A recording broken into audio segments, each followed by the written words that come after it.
Who are we? What are we talking about? Where is Ethan Winters from? Oh, I don't know. I thought isn't he American? Yeah, but which part of America? Let's see. He was born. I don't think it matters. He Placed up. he Let's was see. most likely bred in a lab. I mean, have you seen his biceps, man? Yeah, dude was not born naturally. He was raised in a lab. He's like Homelander. So. Alright. Oh. What? Changa doesn't know about the twist, so shut up. I know about the twist. No, I Changus was doesn't watching know. playthroughs before this. So.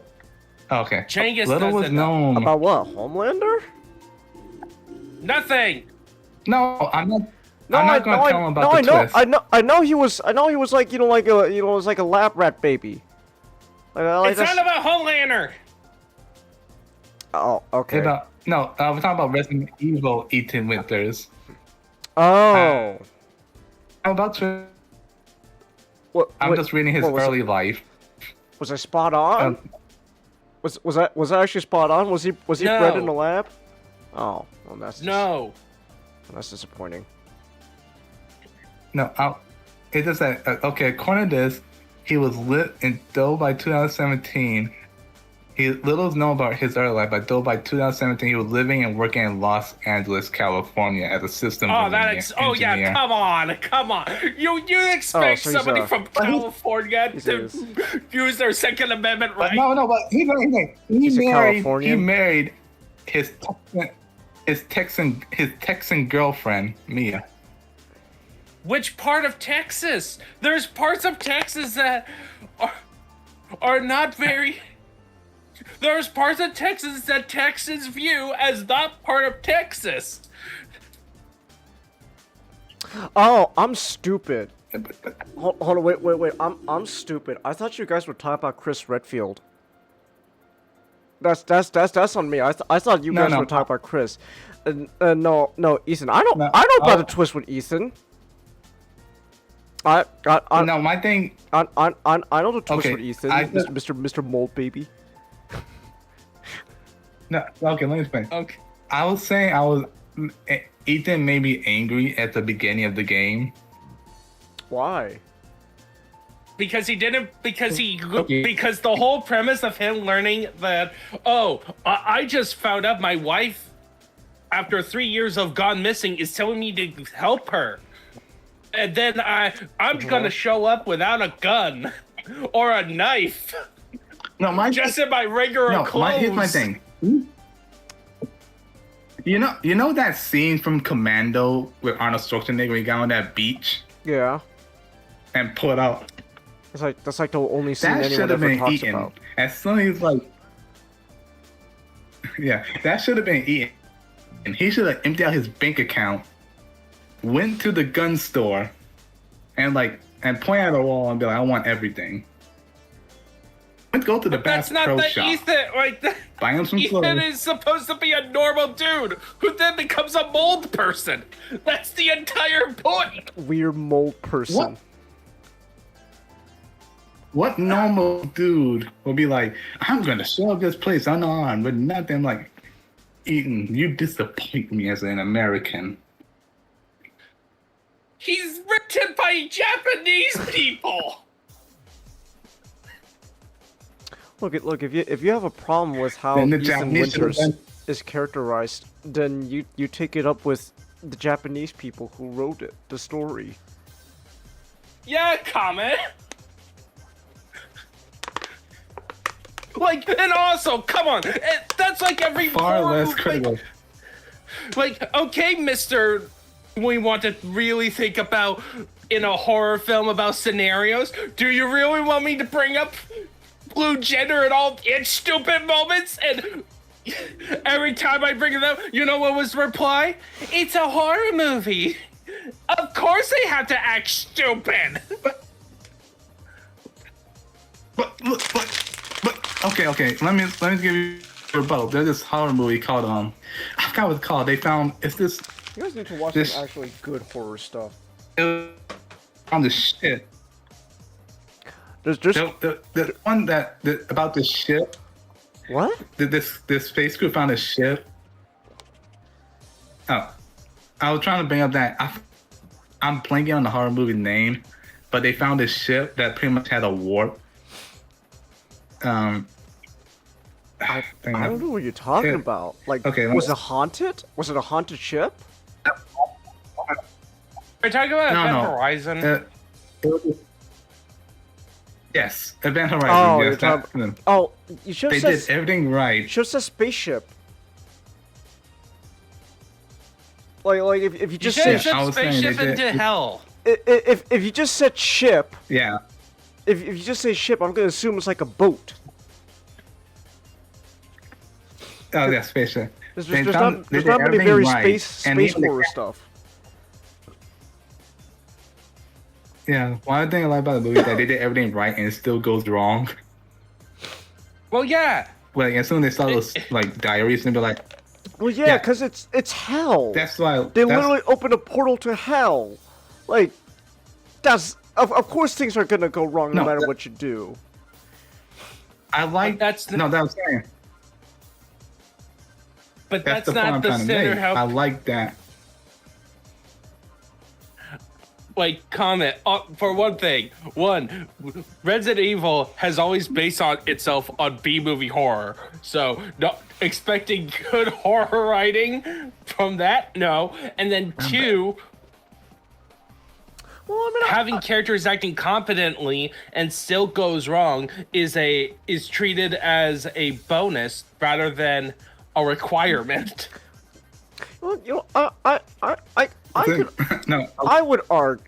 Now, to be fair, I would argue that like not all the Resident Evil stories are that bad. Like at the I'm not saying they're bad. They're Like- look, when I say bad, like B-rated horror, is that's like the starting off point of in terms of storytelling. What's kind of the expectations no, I'm all, baked into it, especially all at the beginning. well, now, but let me get. I don't. It's not like everything after he got out of the car was good. It's just when he got out of the car and he didn't pull out a 9mm that like, oh. What you wanted Ethan to come in strapped to the teeth, and just And then gets overpowered Not by strapped to his the teeth, wife. but have something on him. I mean the. To be honest though, Comet, like that game shows that even if Ethan did like pull out like came like with like a gun strapped on him and all that, it's not gonna help him much. And he's also I don't. Yeah, I know. What I seen of him, he's not that. Ethan Winters is not Chris Redfield or Leon Kennedy. Like he folds under pressure. He's supposed to be the He's not so related to a Redfield. He doesn't have the whole point. The literal point is to be a normal guy as possible. Yeah, he's the most normal ass protagonist they got going on. Because remember, the point of Resident Evil 7 is to not be Resident Evil 6. And he's just a normal ass dude thrown into crazy situations completely out of his control.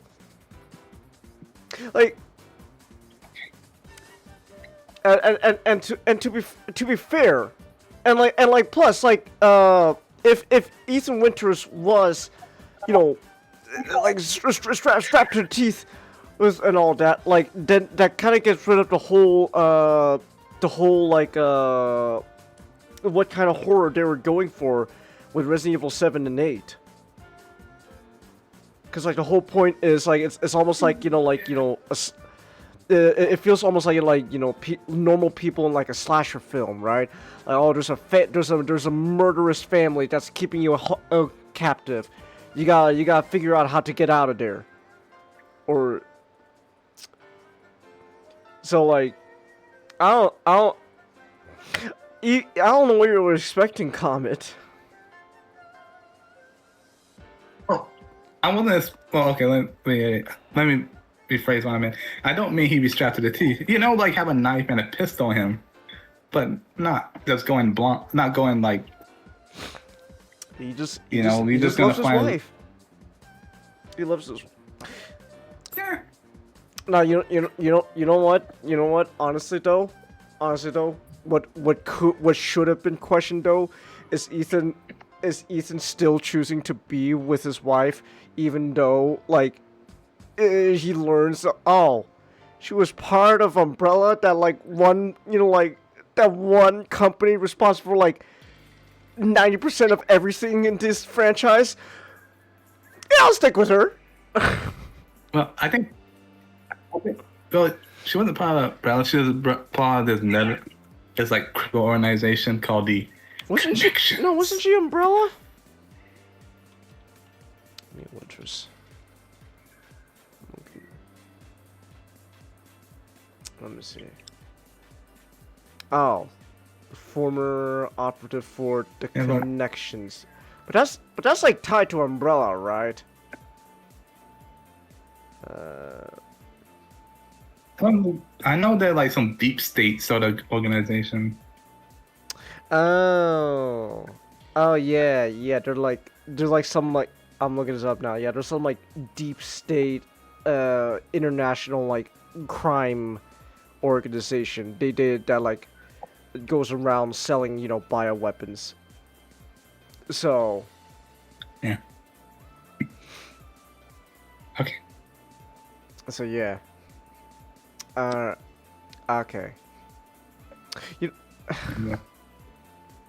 But what? Wait, what? Why are we talking about Ethan? We're not gonna even be talking about Resident Evil 7. Oh. I started out when I said I'm skipping 6, because 6 is just like, oh my. Oh, you don't want to touch 6? I tried to play 6, but like it was all jittery. And it's sure? like then while like aiming down, loading pistols, suddenly Leon's doing it's gung fu. actual torture playing through it. And like in the beginning, it wasn't that bad. Again, grading with the like. Imagine this, Chinggis, a quick time event for everything. Okay. Oh, the game's only like $20. You know what? You know what? I might give in the $20 and we could, cause like it's a co-op game, right? That's the whole point, right? So like we could like co-op through like online, right? Yeah. So like. Yeah, and the HUD system is like, and like the menu system is all confusing. It's like, I know what they're trying to do. They're trying to do like a cell phone like thing with the. No, I see what they're doing with the HUD and all that. I'm on like the Steam page right now. I see what they're doing. I mean, it's. Yeah, it is a case where like I kind of get what they're trying to do, but like, yeah, that's probably. I don't know. It feels like they had ideas, but they didn't refine those ideas. They just like let's put it in there, and send it out. If you play 6, I'm tempted to play with you. Tempted. So just to see for myself what we're dealing with. Like, so. And the guns are so weak because they have this skill system. Oh, it's like an upgrade tree.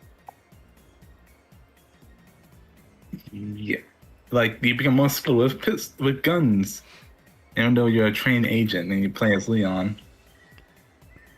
You know. I don't. You know what? It is what it is. So. I don't. Yeah. Anyways, what time is it, by the way? It is 8:06. It's 11:00. Yeah. And Yeah. we got a lot to talk about anyways. And Well, also, well, not to have to drop out. minus one topic, or actually minus two topics, because Nick says he might save it. He wants to save it for afterwards, which he's not even here. Actually, SGD's not even here yet, so it's just guess it's just gonna be a 3-topic night for now at least. So, hey. Well, SGD tends to come in late, so. That's true. He will come in a bit late, so. But anyways, we do got quite a bit though to like cover tonight, and also like, gonna be honest, I don't wanna stay in this room too long. Just to, I'm not gonna get too into it, but like, basically, summer sucks. And now this room is a literal like trap of like hot bad air, and it just makes it really difficult to like be in for like prolonged periods of time. Like I had to get another fan today just to help me out. So, and then we plus we do got the air conditioning, but that's not gonna last long because someone's gonna turn it off. Ooh, I don't want to get too into it. So, yeah, so we do got quite a bit we gotta talk about, and it is getting late. So why not? So you know what? Let's just do it. Let's just jump right in. No real like transition. Let's just jump right in. Let's start off with our history lesson. Yeah. Okay. Serena just activated my historical autism is activated by because the anime she wants to. She's looking forward to Red River, an adaptation of one of her favorite mangas. First episode came out, and opening is like, "Oh look, I'm finally seeing greenery," and because it takes place in the Hittite Empire, and she says, "Well, the story does take place in a desert," because I went to complaining about how an ancient is like. So she just wait, what did you just? No, what kind of desert. Vegetation are we talking? What kind of vegetation are we talking about? Like actual forests, like actual forests, and okay. actual like because I am just annoyed when it comes to anything Middle East. In ancient times, they really like to emphasize the desert. Yeah. Especially in early times, like. Yeah. Like. You got the Doom chant. When you think of desert, yeah, you got the Doom chant okay. playing in the background. Yeah, but like serious, like the Middle East is not always a big desert. Yeah, that's it's true. a lot more complicated in its climate, especially in the Bronze Age, because they are there is a strong possibility that the reason the Middle East looks the way it did is that it used to have a lot of trees and vegetations, but then industry kicked in. Yeah, because well, how else are you gonna have those huge ass, like expensive ass tax, like most likely like money laundering, like skyscrapers in Saudi Arabia. Like, how else are you gonna get that? No, this was Bronze Age. Oh, this is Bronze Age. Okay. Well, I mean, it's like yeah. To be fair, like basically, kind of still stands. Like you look at Saudi Arabia. Well, man, also, it's like. Well, also the Middle East is not Saudi Arabia. Saudi Arabia is in the actual desert region. The actual desert. Okay. We're talking about Turkey. That's where the Hittite Empire is. Turkey? It's at Turkey. Oh. Yeah. Oh well then that's a normal ass. Isn't that like a? Was it? It's a mountainous region. They were like They were in like the central Turkey, like starting from central Turkey. So it is mountainous. It is full of rock quarries and stuff, but it wasn't a desert.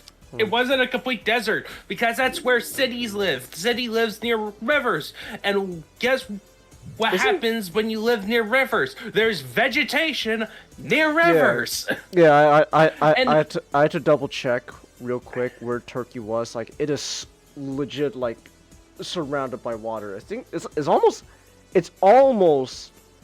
Is it a peninsula? No, I don't know. I no, don't. no, I don't think it's a peninsula. I'm looking at the map. And also, hey Nick. Oh, hey Nick. Wait, you're talking about Turkey? Yeah, we're talking about the Yeah, like, basically, Turkey, like whether the it- country. Like it's a peninsula. Okay. Okay. So yeah, of course, Yeah, of but course I'm there's gonna ba- be trees. It's a peninsula. Like it's a big. I'm like. I do get. I do. It's like It's just part of my. It's much like how when the werewolf film first came out and I saw it. It's like I thought it was just black and white.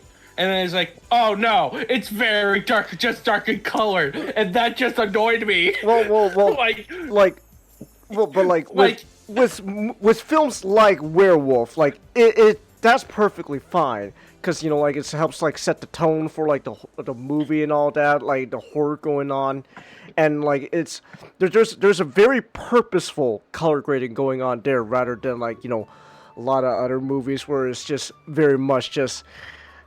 Let's just grade things out to make things look serious, you know? So... But that's a style choice, Genghis. That's the style choice, Genghis. Well, yes, it is the purpose, but there's a good way to do it, and there's a bad way to do it. Werewolf is a good way to do it, and like the stuff you're thinking about is the bad way to do it. Like... Okay, we should really move. We should really get this. Yeah. Well, like when I say activated by historytism on that, like on ancient history, like. No, I get you. I get you. But anyway. Yeah, here. 1776. Yeah, let's channel that history energy into American history. Yeah, but we're gonna have a lot of history. So 1776. Of course, it's the 250th anniversary of America, aka the best country on the planet. Ooh, Everyone else is Ninjato. controversial. Not big enough. what? Best country in history. Ooh, wow. How unpatriotic of you. Ooh. Oh, I'm sorry. Maybe I like the Kingdom of Israel better, specifically Judah. Like, I'm sorry. God's people. You gotta specify though to people that God's like. people are the Gentiles, Ninjato. And the Americans are Gentiles. You gotta specify you're talking about like the biblical Israel, because if you mention like people will think if you're talking about modern I said the Kingdom Israel. of Israel. They're not a kingdom. If people think you're talking about modern Israel, they're going like, oh, so you chose your side. Would it be bad if I nominated Sodom and Gomorrah? That's actually great. That's Like, actually. And plus, here's the thing: America still exists. If you have to be the best country in history, that means you no longer exist. America will become the best country. What? How? That's a America will logic. Hold on. Sorry. Wait. I'm saying America will become one day. America will be the best country when it becomes the United States of North America. Let's see. Hold on. You hold on. Okay, All right.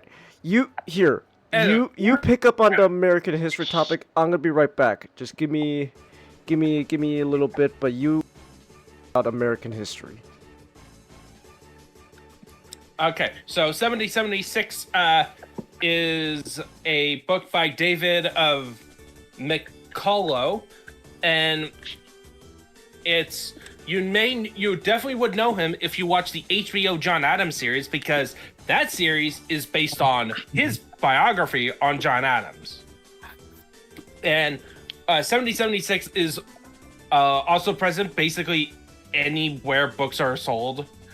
any Barnes and Noble, it's gonna be in there. If you look up American History section, you're gonna see like 2 copies of it. And that's like aside from the special 250th anniversary edition. I just have a regular one. And what it covers the year 1776. Through the perspective of George Washington and the British generals as they take command of the American Revolution and highlight the year that America was founded and also nearly died. So, in terms of my usual talks when it comes to history books, there is no footnotes. It's a pop book, so there's no footnotes in the text. So you have to look in the back, and there are sources. So it is technically properly sourced. There's a bibliography and more detail on sources, so you can find which ones you want, which ones, and there's a ton of it. There's pages, and then there's an acknowledgement section. On that, it's also very neatly, like reading it was a breeze because you had not only the chapter heading, but they also have sub-chapters that are also flow well because each of the sections are usually clearly stated of a change of perspective of whether it's focusing on George Washington or another person in his staff or the British commanders and what they're doing. And yeah, I wish Chinggis was here so that I really want to get into the funny. There's some funny stuff, but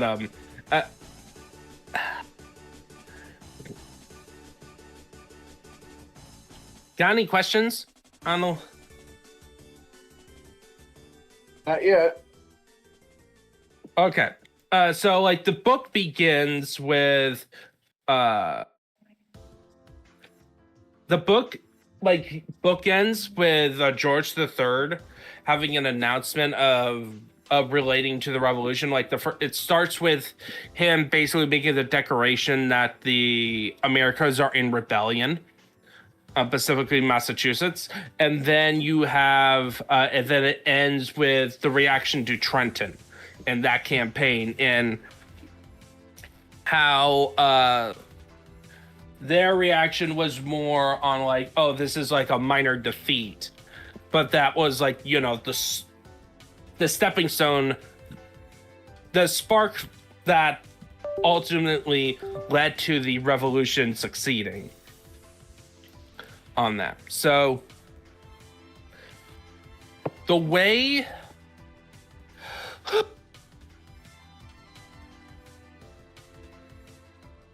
like the best part, like I say this book is a must read because you get the focus on like the American Revolution on just that 1 year allowed him to go into looking into detail through the various perspectives. Like you get George Washington, he's like the main character in the story. Like this book would fit perfectly into a film if you adapt it. Super easy. Because you focus on George Washington, where you get a little bit about him being an officer who got like snubbed a bit, and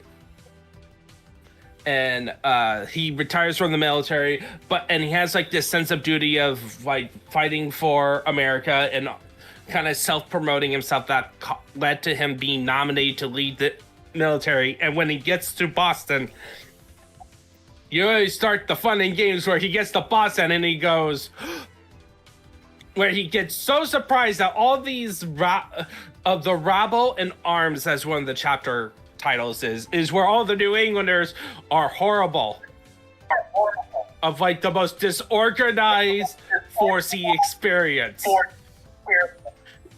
There's literally a description of one of the soldiers not knowing how not to relieve himself while he's in the trenches surrounding Boston.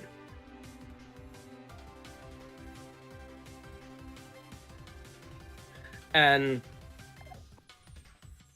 then like Act 1 would end, or like in the middle of Act 1 and like Act 2 ends with like the success of the Boston campaign, of his siege of Boston, and then like the down dark point is like the campaign of New York. Like the darkest moment is like after the campaign in New York, the disastrous one where he is forced to flee, and a couple forts gets surrendered, gets taken over, and also like he has like the people the story focus on is Washington, his confidant and friend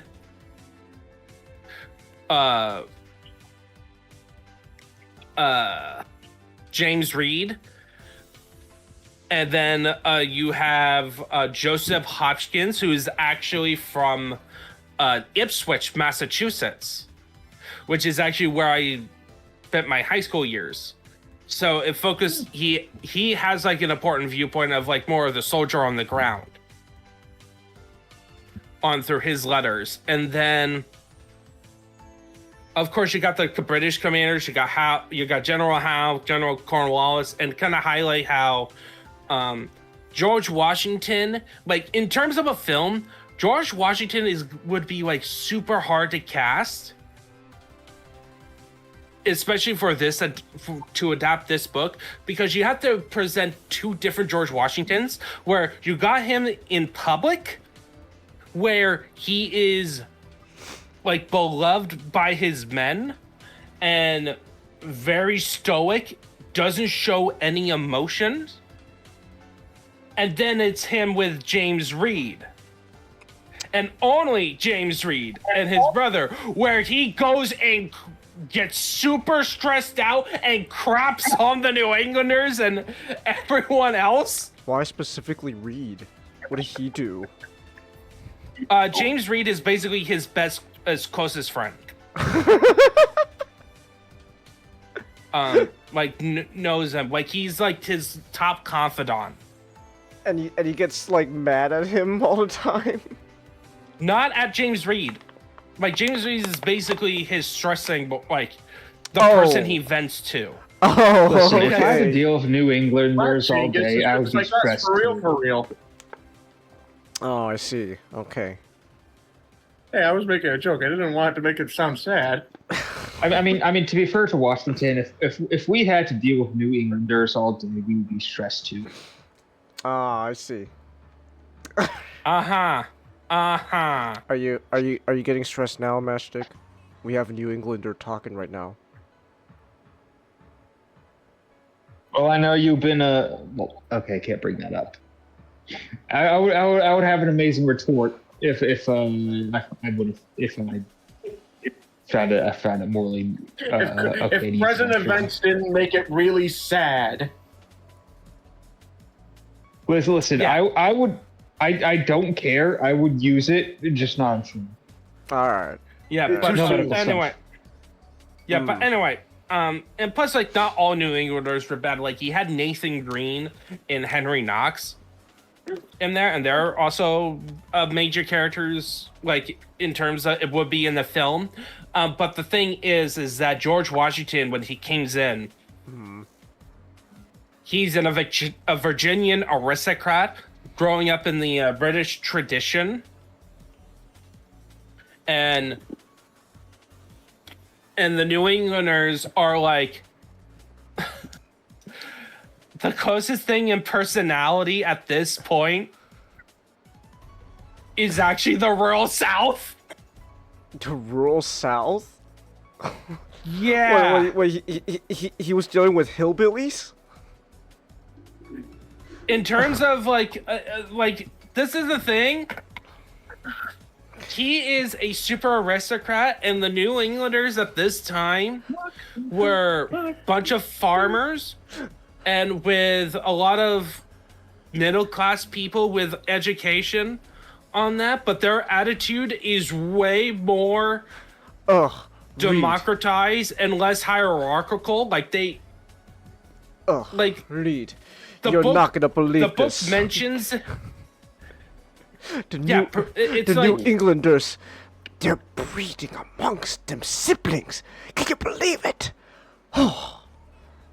honestly, that would probably be a thing that like would be a belief, but like the Oh, okay.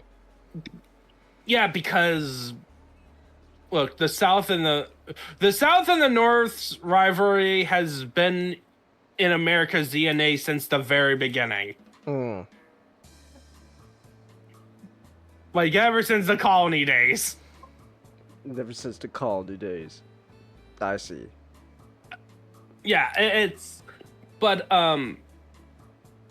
like the book does mention about like, you know, Washington having you know, having a slave. Like in fact they mentioned that he has a slave.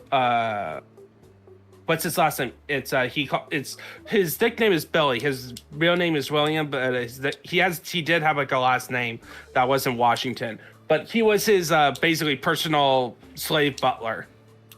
Oh. Like so, like in the film adaptation, he would literally just be standing around doing stuff and not really contributing like to it. So hey, the film will be labeled as racist because of that. But even though. Okay. But like the darkest and also like the reason like Washington would be probably in a film adaptation of this would be the most difficult to cast because you had to have that two aspects of him, an actor who has to balance out those two aspects of like what people expect Washington to act like, because that's what the soldiers kind of view him as, and like anyone who was not in his inner circle, super inner circle. And then you got his super private life, and like it is a little bit of an exaggeration where he like completely trash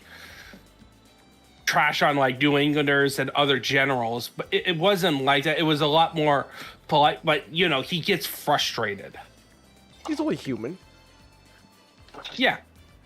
And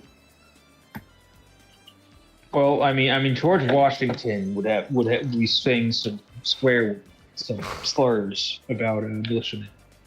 Ah, I see. Right then. yeah, and then also this book highlights how awesome John Adams is. So, Okay. aka he gets stuff done, like the whole hey, Washington's like, I need supplies, I need a way to install discipline. John Adams is like, already ahead of you, buddy. I see. Like John Adams. I didn't know John Adams was Canadian. Haha. All right, buddy. I ain't your buddy. What's up, Ain't your Magic buddy, Man? guy. No, guy. No, okay, whatever. And then I'm just thinking, there is some funny parts. Like there is like a whole bit I posted in a comic crypt where Charles Lee, yes, the Charles Lee from Assassin's Creed 3, gets arrested, gets caught, and by Tarleton of all people, like Tarleton from The Patriot. Okay. And guess who was present in that event? Who? James Wilkinson, aka the Thanquil of the American Revolution. James Wilkinson. Like, so somehow James Wilkinson discovers that Charles Lee was a Templar and decided to. And by the way, this is all because Charles Lee was a little bit too. And this is like during like the retreat from New York. Too, he's supposed to be more careful. Like he's leading his army to go support Washington, even though like at this point Charles Lee is doing stuff behind George Washington's back because he's more popular than George Washington, and he's actually, to the British, he is viewed as more of a threat than George Washington. Because George Washington gets outsmarted in 1776 a lot. Oh, okay. Because, and like, but that's just part of his character. Like I wrote in Magic's reading room about the paragraph kind of sums up like why he's why I think he's one of the greatest leaders in history. Because he was not a brilliant strategist. He was pretty bad at it. Like when he first took command, like here's the thing about George Washington. He had one other command before the American Revolution, and that was a smaller campaign in the French and Indian War. That didn't The go first well. mission was hit. Well, the first mission was the reason the war started, and then yeah, there's an internet joke nowadays where George Washington accidentally started the First World War because the French Indian War is connected to the 7 Years' War, which included Good job, George. every European big power. Yeah. So, but then his campaign during that war was disastrous. Okay. Like, and he wasn't given proper command. And even outside, when the war was over, even though locally he was viewed as a war hero, which is one of the reasons he got the job, to the British, he was just an American. And not a British nobility. So, like, they never gave him the opportunity to promote. Oh. Comment, I'm getting some, like, echo on your end. Okay. My brain. But yeah, he was not that great of a strategist. Like, he got outflanked, especially like the New York campaign. Oh boy, like he kept on getting outflanked. Caught by surprise. Like he also pulled surprises on them. Oh, okay. Of like mostly to how he gets away. George Washington was the master of the retreat. Oh, Yeah, pretty much. I see.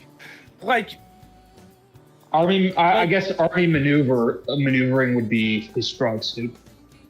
Oh, But like man. seriously, like the British general turns. He sees the British general sees Washington's army. He turns away to talk to some men, and he turns back, and it's all gone. yeah, that's literally, it happened in this book. It happened twice, like multiple times. Like the first time was in Boston, where he with the help of Knox or Green, I can't remember, one of those two. They brought, all of a sudden, the Dorchester Heights were not, which is like a region that was kind of like a no man's land, but it was very important. No one was there. Oh. Then one day, the Patriots took over and started firing cannons. Ironically, this is the funny part. They were firing cannons during a play held by soldiers and British loyalists in Boston who were under siege. Okay. That was mocking George Washington. Oh. I So see. George Washington sucked ass. Cannons ring out. Oh shoot, it's George Washington. Well, yeah, like here's the funny part. They thought it was part of the play for a second until Hal goes, no. What? Don't worry, guys. This is all according to script. Well, there goes to mess hall. Yep, It's pretty like, how much. about you say that to my face?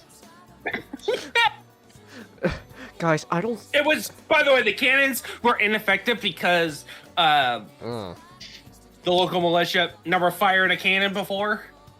Ah, okay. George Washington goes on a gamer rant. Yeah, so like the problem with George Washington comes up is like it wasn't just that he hated New Englanders. The reason he didn't like the New Englanders was that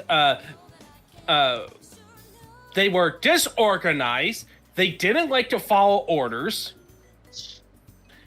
They lacked discipline, and there wasn't like a good officer corps to it to tell soldiers what to do, including not finding ways to relieve yourself while you're on the trenches of your defensive works. While on guard duty. I see. Or where to poop in the camp.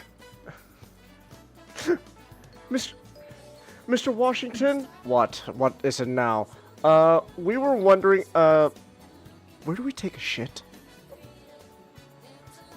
No, it was more like they were... kidding me.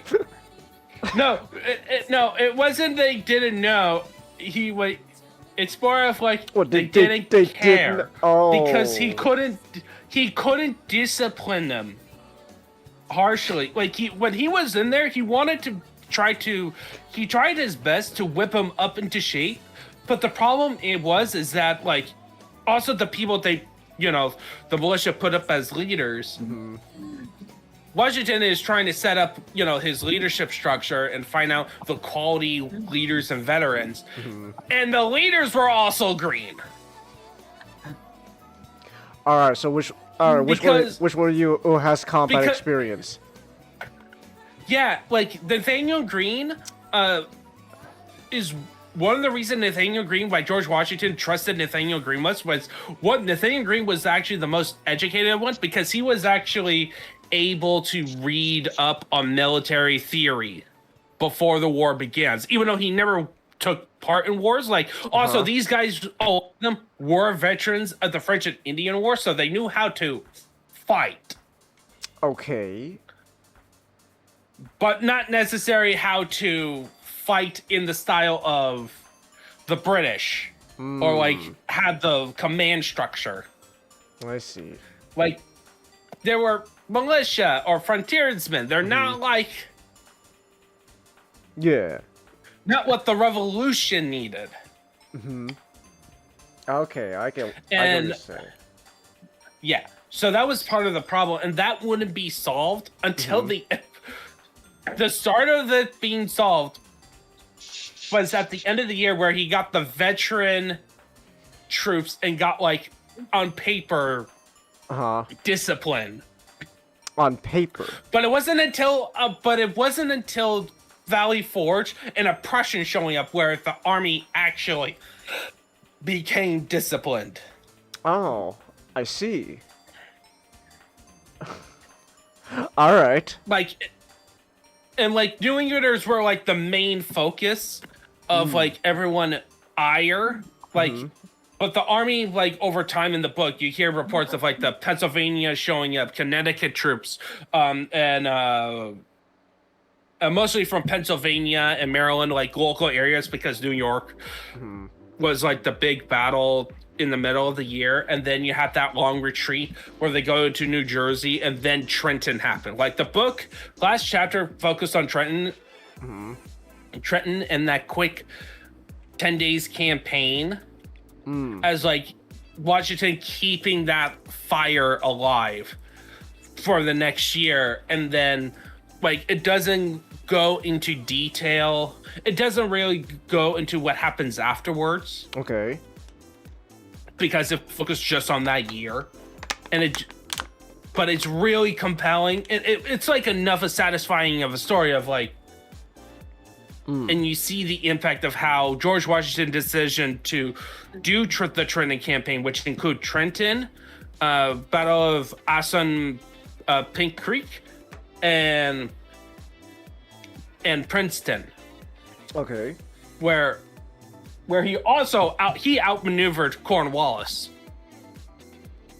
on that, and.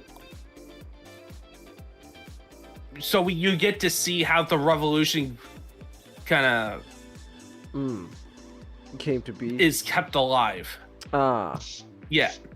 Where like basically the army at the beginning was like a frustrated general with a disorganized but patriotic army to more of like an army of actual veterans who could potentially go toe to toe, but still have a long way to do. It's like, the first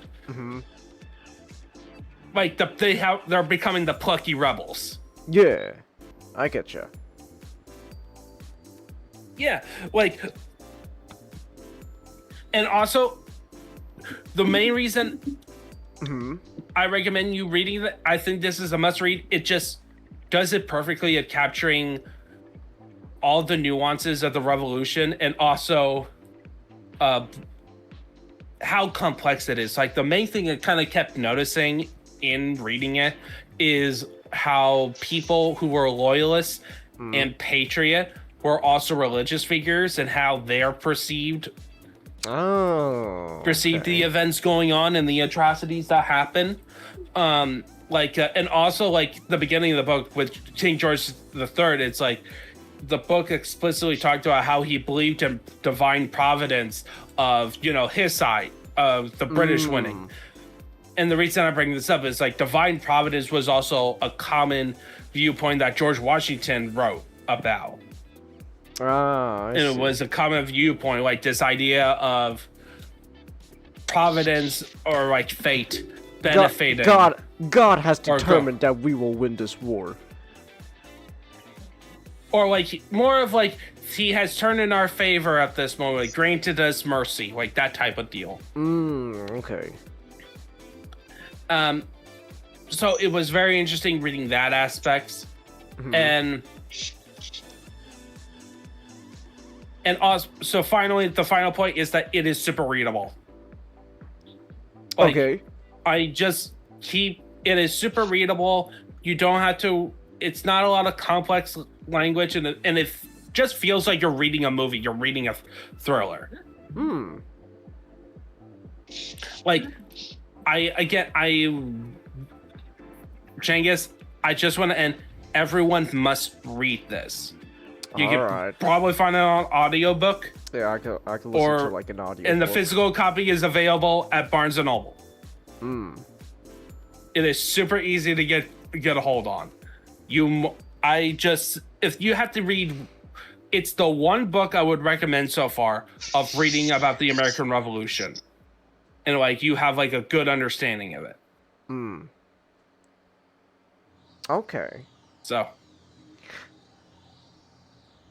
Mr. Okay. You describing George Washington having to deal with like these essentially quote unquote experienced soldiers, but like it just kind of reminds me of just all I can think about the Nick will notice it's like it's the fucking Family Guy bit where like Moses with the 10 Commandments. It's like like George Washington's like, all right, listen up. Before we engage the British, we got a few grounds to cover, okay? Rule number 1, shut the hell up. Rule number 2, there's nothing I could do about the sun. Rule number 3, there are no more Jolly Ranchers. They're all gone. And rule number 4, when we pass Rule number 4, when we pass the billboard, please do not read it out loud. All right, now come on, let's go engage those British. Ooh, look at that! And that's the end of the year. What did I say? Hustle free checking. Damn it! Man, cow in the morning. Cow in the morning. Shut up! This is just George. Dude, honestly, it's always, there's nothing I can do about the sun that gets me. That's a great one. There's nothing I could do about the sun. It's George Washington's gotta like march his army up the hill and like, oh, the sun sucks. Suck it up.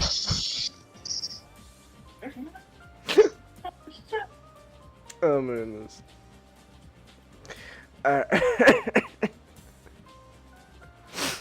Oh, excuse me, my nose. Ooh. But anyways, thank you for the history lesson, Ninja. That was actually very informative. Now I know that George Washington was just Family Guy Moses. There's a video I need to show everyone, just because I remember like Ninja typing in, and and this would be feel like this deserves to be have a movie adaptation. And then this popped in my brain, Changus. I need you to look up Robot Chicken 1776. Okay. Oh, All right. We can make a And quick. Jado, you're either gonna find this absolutely hilarious or hate this. We can make a quick. it's like I do need to actually go to bed, but I'll see. It's really the last thing I want to show you All right. specifically. Here. We'll make this real quick. In fact, here, why don't I show this off on stream too?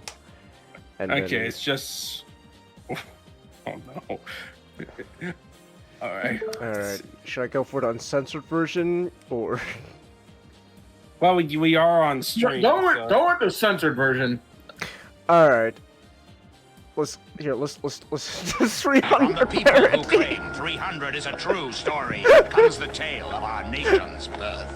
General Washington, the Redcoats outnumber us 1,000,000,000 to 12. Fear not, American, for tonight we dine in Virginia!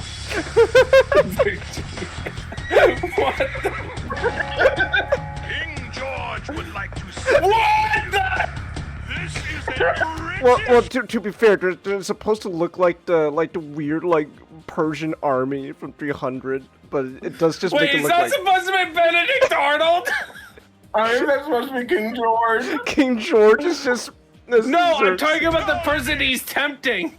Oh, George Washington. George Washington. British, this is America!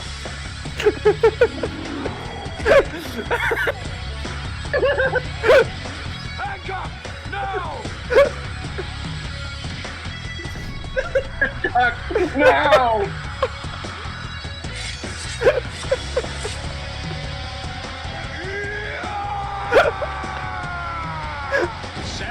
1776. It ain't accurate, but it'll blow your f***ing mind.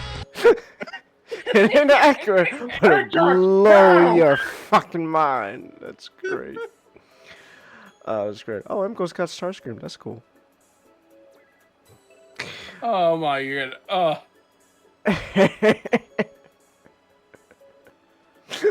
Thank you, Nick. That was very enlightening, I must say.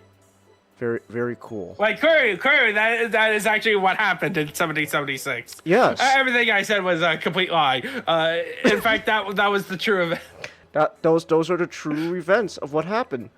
You can't deny Like, history. actually, here's the thing. You know what's actually accurate?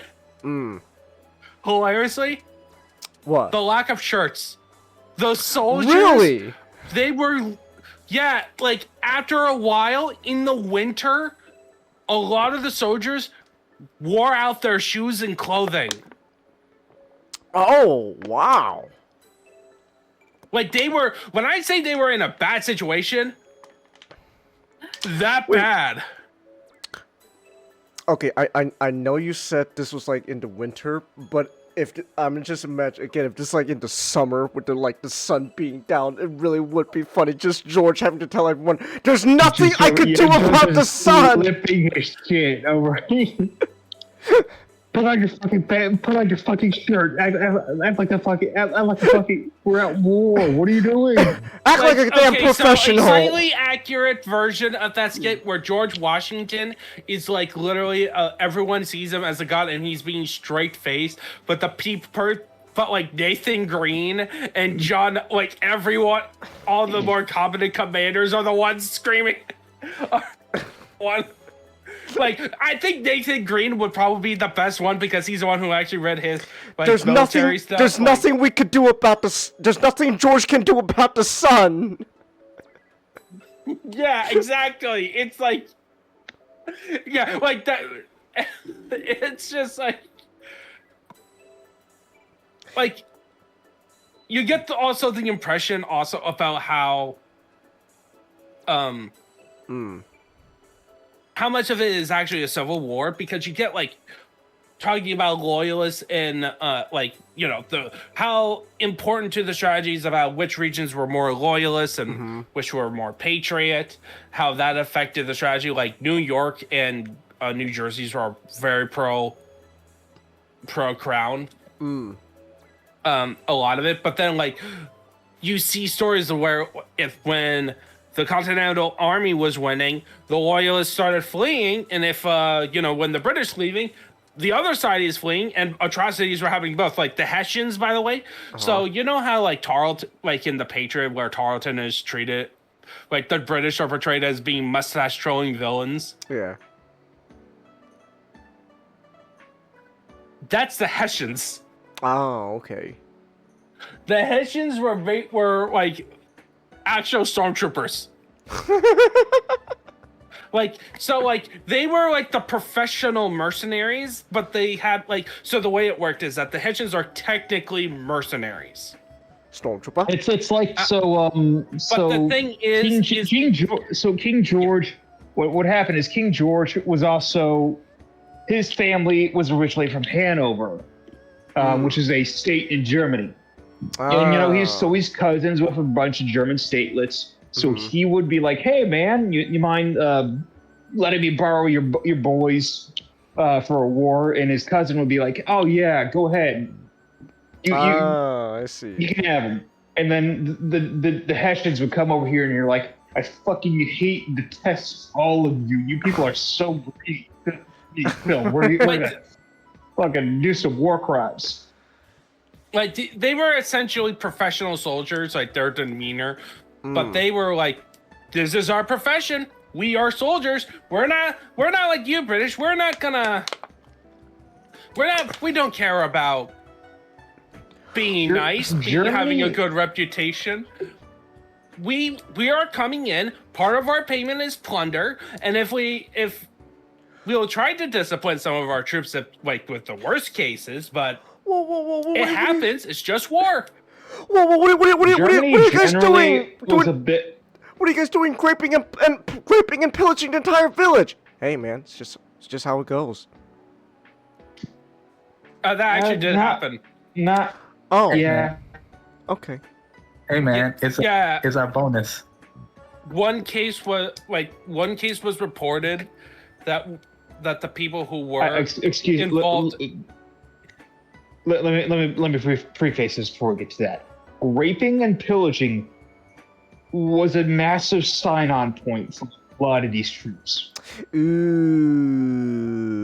Yeah. Throughout history, raping and pillaging was a massive, giant, all right, man, this is gonna suck ass, but we get to fucking fuck those guys up, steal their girlfriends, and steal their shit.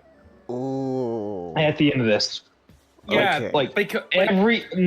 Most 99% of armies, it's like that.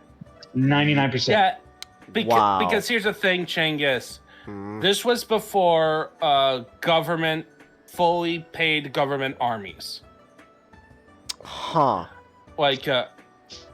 You may get a pay, but it's even then. Well, I'm talking about modern days, right? Where we have Fair enough. where there's a lot more discipline because we have more systems to make it so that you have a professional army all the time. This is where that transition is starting to happen. But the thing is that especially for mercenaries, a lot of your pay is the stuff you stole. Yeah. I see.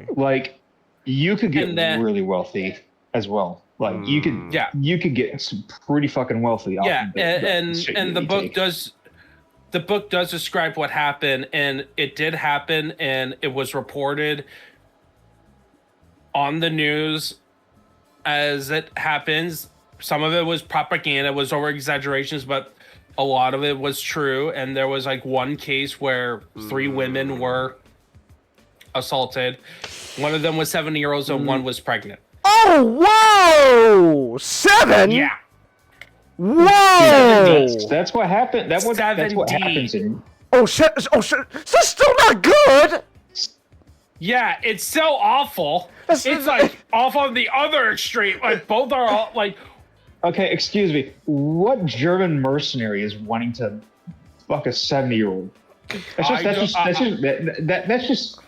just like, dude, what are you doing? That is just pure. That is That's pure that's power elder play. abuse. That's elder abuse. Oh yeah, they don't care about abuse. Come on, Like, come on.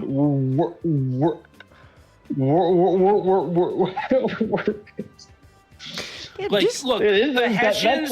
That's like some guy who would probably be a criminal Damn, these if he wasn't in the military. And like, yeah, there was some disciplinary action that happens, but you know, there's a limit. Like, and what happened? You don't get in between the troops and their plunder. damn, these and these also- mercenaries and, like, are out the of Hessian- control. My goodness.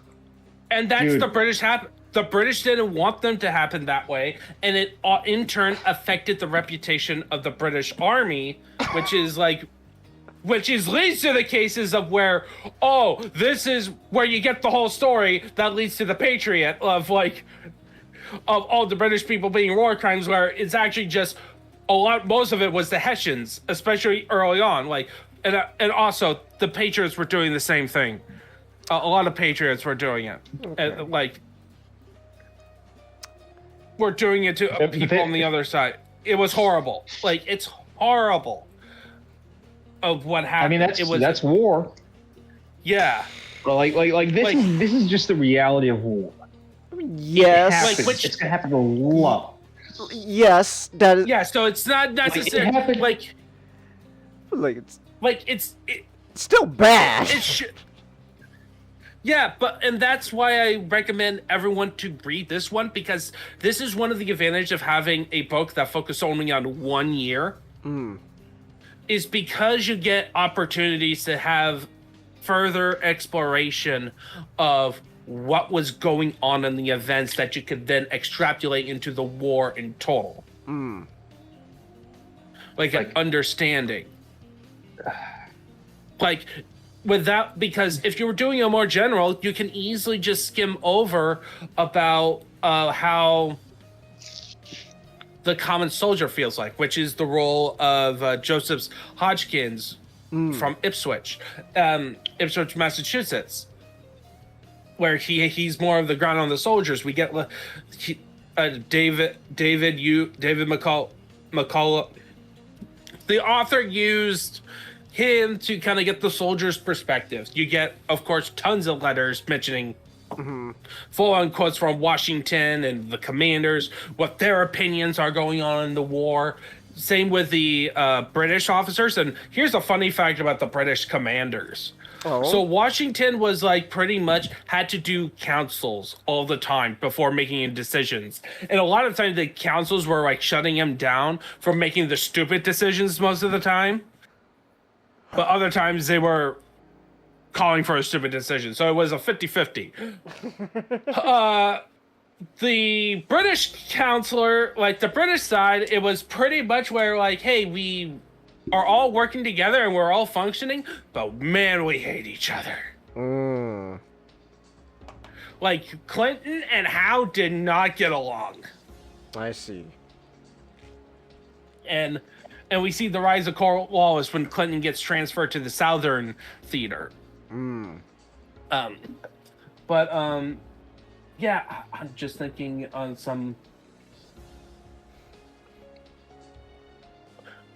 We get to see the cost of war, all the stuff you want to know about how the war affected people on the ground and the psyche of everyone in a good way, and it does sober you a lot more. It's easy to just get, oh yeah, the Hessians did war crimes, by hearing the actual stories about how one account was that, and it was oh, that's horrible. That's pretty bad. That's very bad. We love to joke about history, but it still happened, and it's always sobering. So anyway, I'm gonna need to head to bed, but overall, read the book. Read 1776. You can get it you can get it on Amazon, you can get it on Barnes & Noble, on a physical. It's probably an audiobook. Digital stuff. Ju- You're like that one scene from Dark of the Moon where John Turturro's talking to Bill O'Reilly, buy my book! Buy my book! Yeah. Like, this is actually, like, the history book. Like, I'll probably say... I may have to do a list of top 10 history books that people must read. 1776 is going on that list. Okay. Alright. So with that, have a good night. Have fun in Blood Gulch. Still About another red versus blue situation. Oh, that's true! Those damn dirty blues. Those damn blues! You know it's funny. You know it's funny because like funny enough, we would have two main characters named Washington. Oh yeah, that's right. Anyway, Mastrick, you ever wonder why we're here? I don't know, man. It's one of life's great mysteries, isn't it? You'll think there's a god. I can't remember full thing. Well, have a good night talking about it. Have a good night in general. But it keeps me up at night. What? I'm just gonna ask if you were just waiting to do the red versus blue topic. What's all that stuff without God and stuff? No, never mind. What do you mean never Want to talk mind? about it? Talk about No.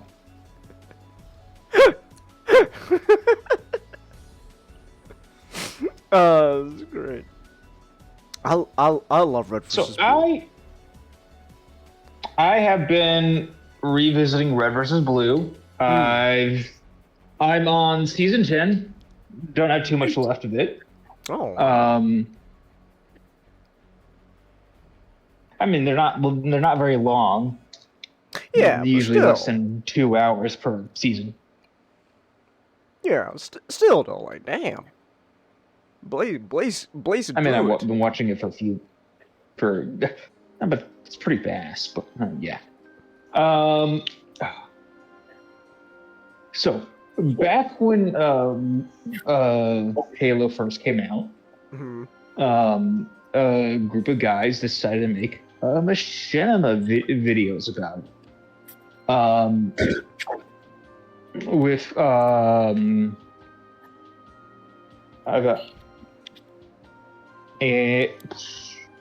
group of guys decided to make machinima videos about it. It gained a lot of popularity, and eventually they were able to make a small internet empire.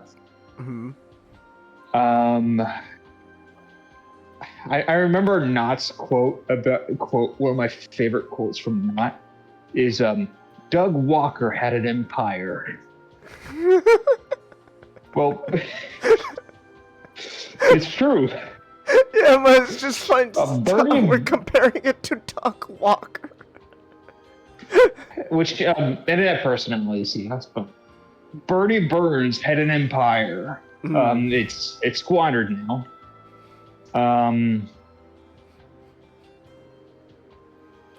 But it was the sun has set on the Rooster Teeth Empire. But and they only have themselves to blame for it. But Though they might be coming back. I don't think so. No, like there was like legitimately there was like a whole thing where like I think like one of the original guys like was able to like I think like not I think they were able to I remember like I think he was able to like buy Rooster Teeth back because Rooster Teeth was sold off, right? But then I'm pretty sure like recently he said something about like he was able to get it back. Hold on, I'm gonna double check. They did another season of Red vs. Blue. Oh. After that, I hear it's okay. How far did we get in Red vs. Blue, Nick? We were in the middle of season 14. Season 14. Okay. That's where you should stop. Okay. That is. Trying to. Alright. I'm real quick. I'm trying to see. I'm trying to look up real quick. I think I stopped watching Red versus Blue when it was in season 16 where they had had that live action guys at work or something like that, and I was like, okay, I'm done here. Oh, okay. Oh, here we go. Last year, February 5th, Burns announced he had acquired the Rooster Teeth brand and some of its remaining intellectual properties through his company Box Canyon Productions. Some Rooster Teeth productions are set to return alongside a quote-unquote reimagining of Burns' first film, The Schedule, and a new audio adventure. Again, he bought back Rooster Teeth.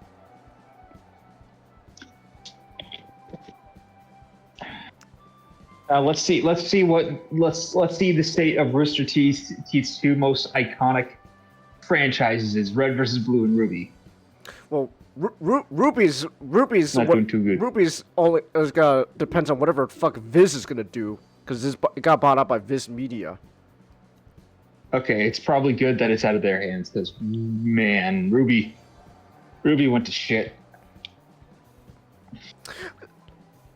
But the first 5 seasons generally what focused on a comedy with it started to lean into a bit more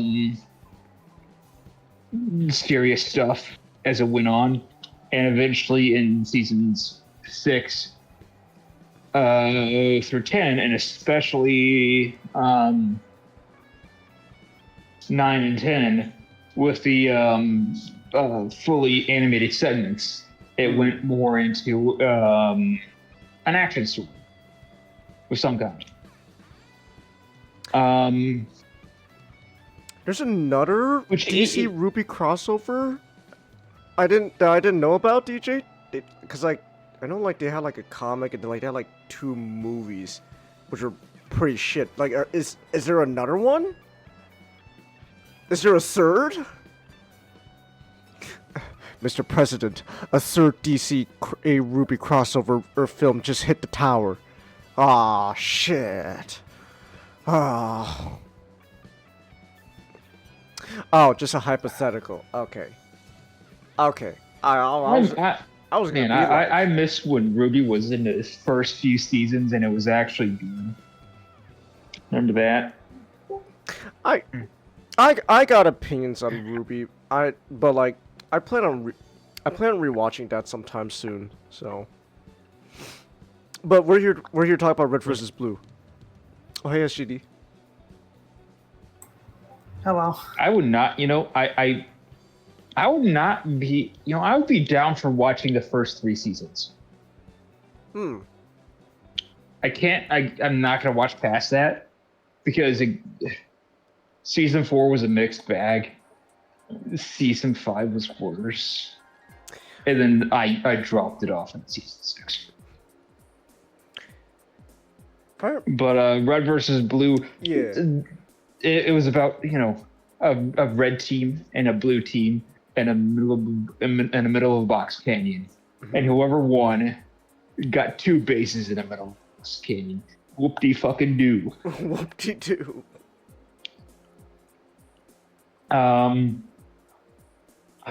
When I was a kid watching this the first time around, I liked the blue team more, but now I think I like red team a lot more.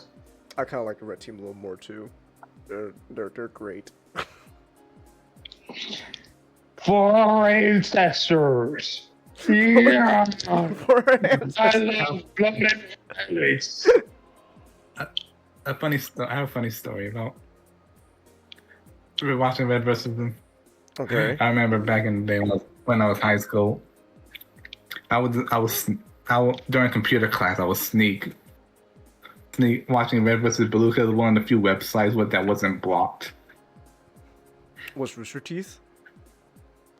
Yeah. And then one day the teacher found out because it turns out that her computer had remote viewing. And so, while listening, it just suddenly got exited out. Aww. But she was cool about it. But yeah, She just couldn't understand. You were watching like you were watching peak indie animation back in the day.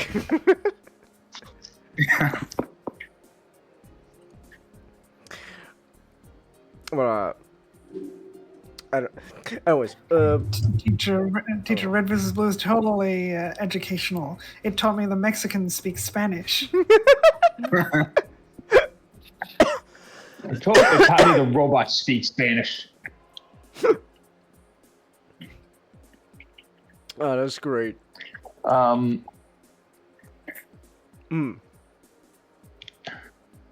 The Red vs. Blue team for what were just a bunch of guys were able to pull off a very good writing and voice acting. For like 2002 internet. The comedy's very, very solid. It's on time, and the characterization is it's these characters will stick with you. It's that good.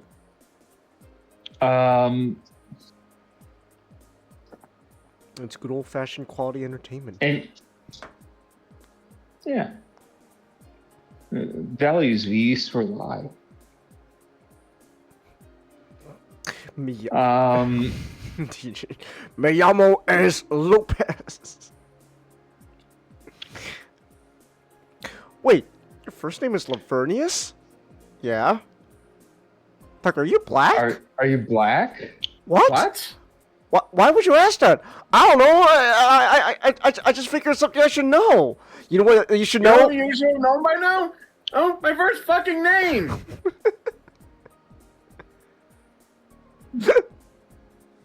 I think I appreciate donuts writing the most. I'd imagine that has to be quite difficult. Yeah. Yeah. Honestly, for me, I always loved Caboose. Caboose was my boy. I don't know. I like Caboose. Never go backwards. I'm not gonna...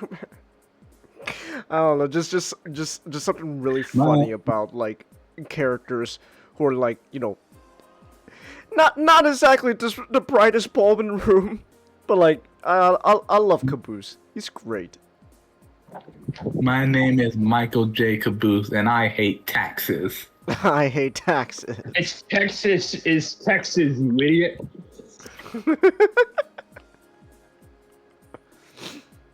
Yeah, Caboose was my boy. I loved him.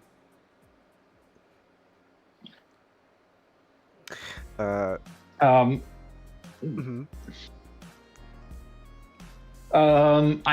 we'll go on, it will go on.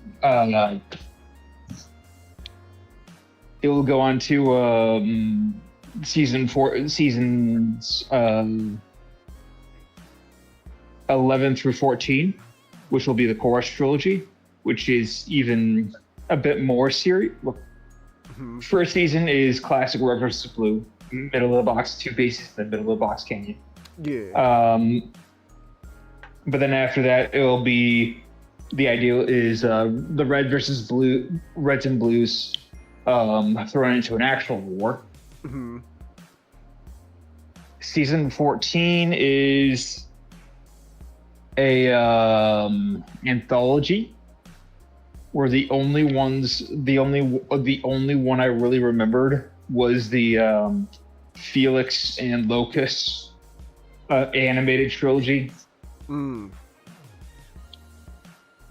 Kind of looked like Borderlands.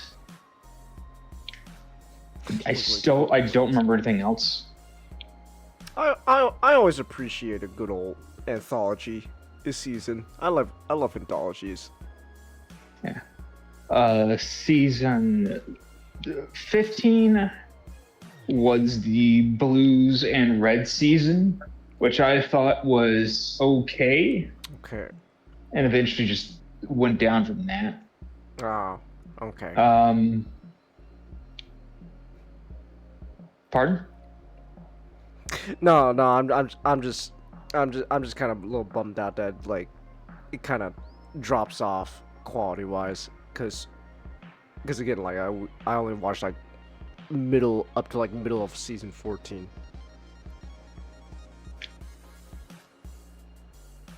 Yeah.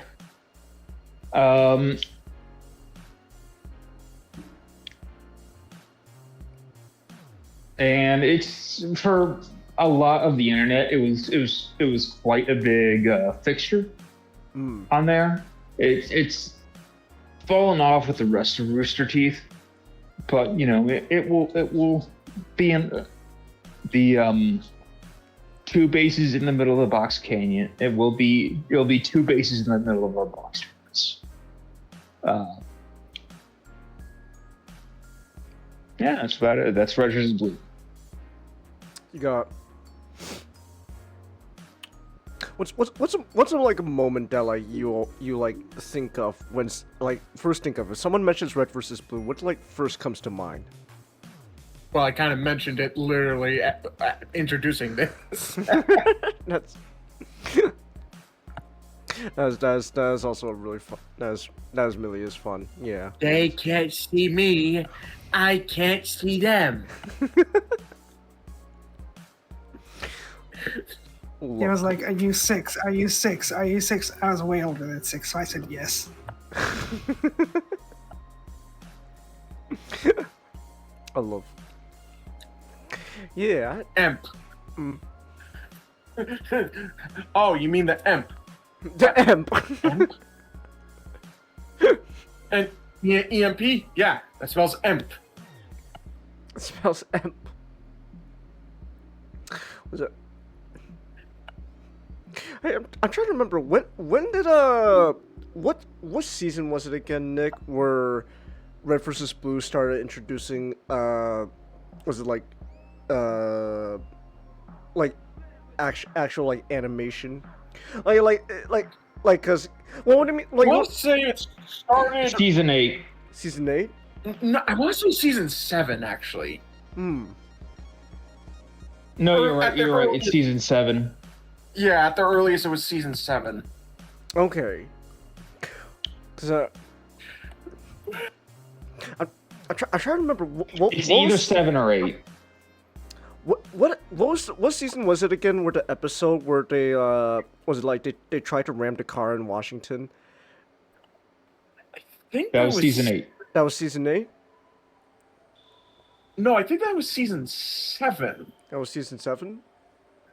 Cause I To be fair, that was like I think that was the very early on in season 8. I'll be honest. Season 7 and 8 were together just because they are pretty much back to back.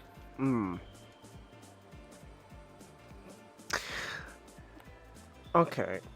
No, I just don't remember because I know like the was it like that moment was like a huge deal because like that's like kind of that's like not to say that like Red vs. Blue wasn't already starting to like kind of shift the tone a bit to like a more serious story, but I know like that was when they first started like really hitting the gas with like more like leaning a lot more into like action sequences and all that. So You just got Sarge. you just got Sarge. Hold on, you know what? I'm gonna look that up real quick.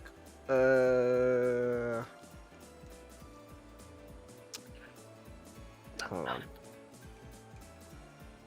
Here, I could just literally go on YouTube. My goodness. I'm stupid. I could literally just go on YouTube. Hold on. Red versus blue, Washington versus red. Yeah, why not?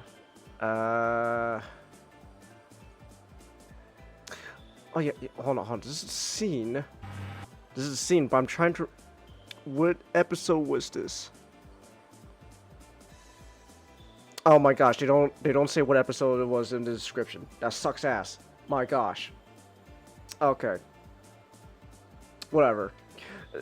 Point is, I just know like that was like the moment where things really started to like take a hard like turn in what Red vs. Blue wanted to do.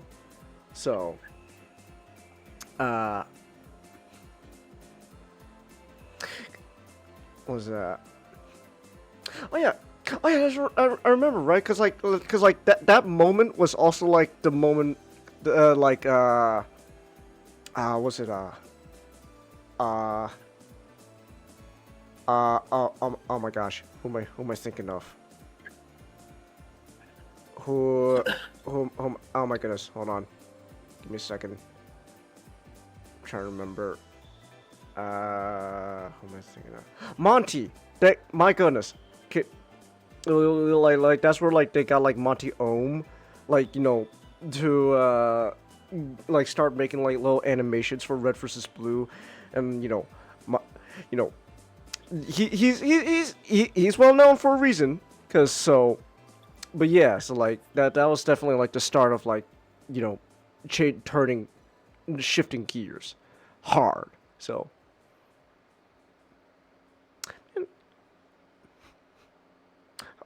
How old was Monty actually? I know. I'm gonna look this up real quick. How old was he? Because I know he was fairly young. He died really young. Yeah, he was fairly young. 33 years. Back in 2015. Damn. Damn. How did he go? Was it like an allergic reaction, right? Yeah. It was juniper. Which is ironic considering the B team and Ruby was Team Juniper. That's true. Oh yeah. I think it was something to do with repeated exposure to allergens, and then that made the allergic reaction that did kill him really bad. Oh, okay. Okay. Well, Wikipedia is just saying it's just they're not really specifying what exactly caused the allergic reaction, but then but yeah, he got hospitalized and then he died of anaphylaxis. So it's a shame.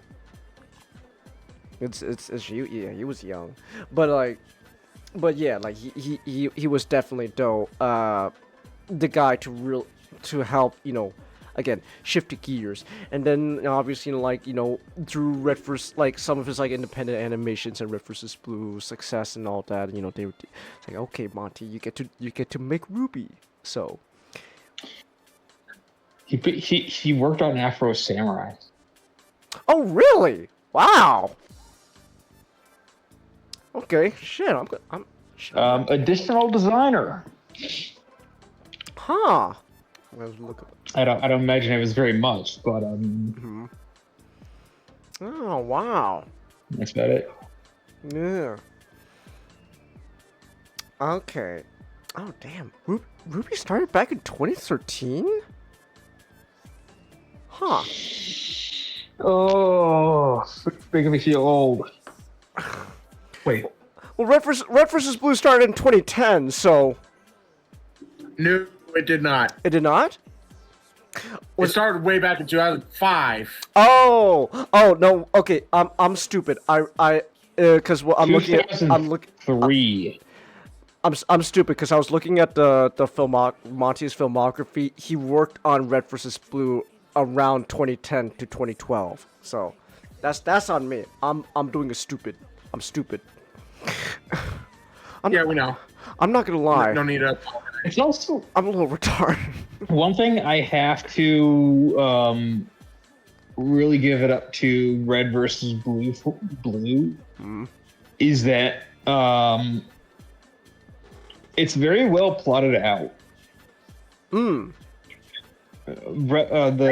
season 6 through 10 is really well plotted out. Like, I'm impressed. Yeah. This guy.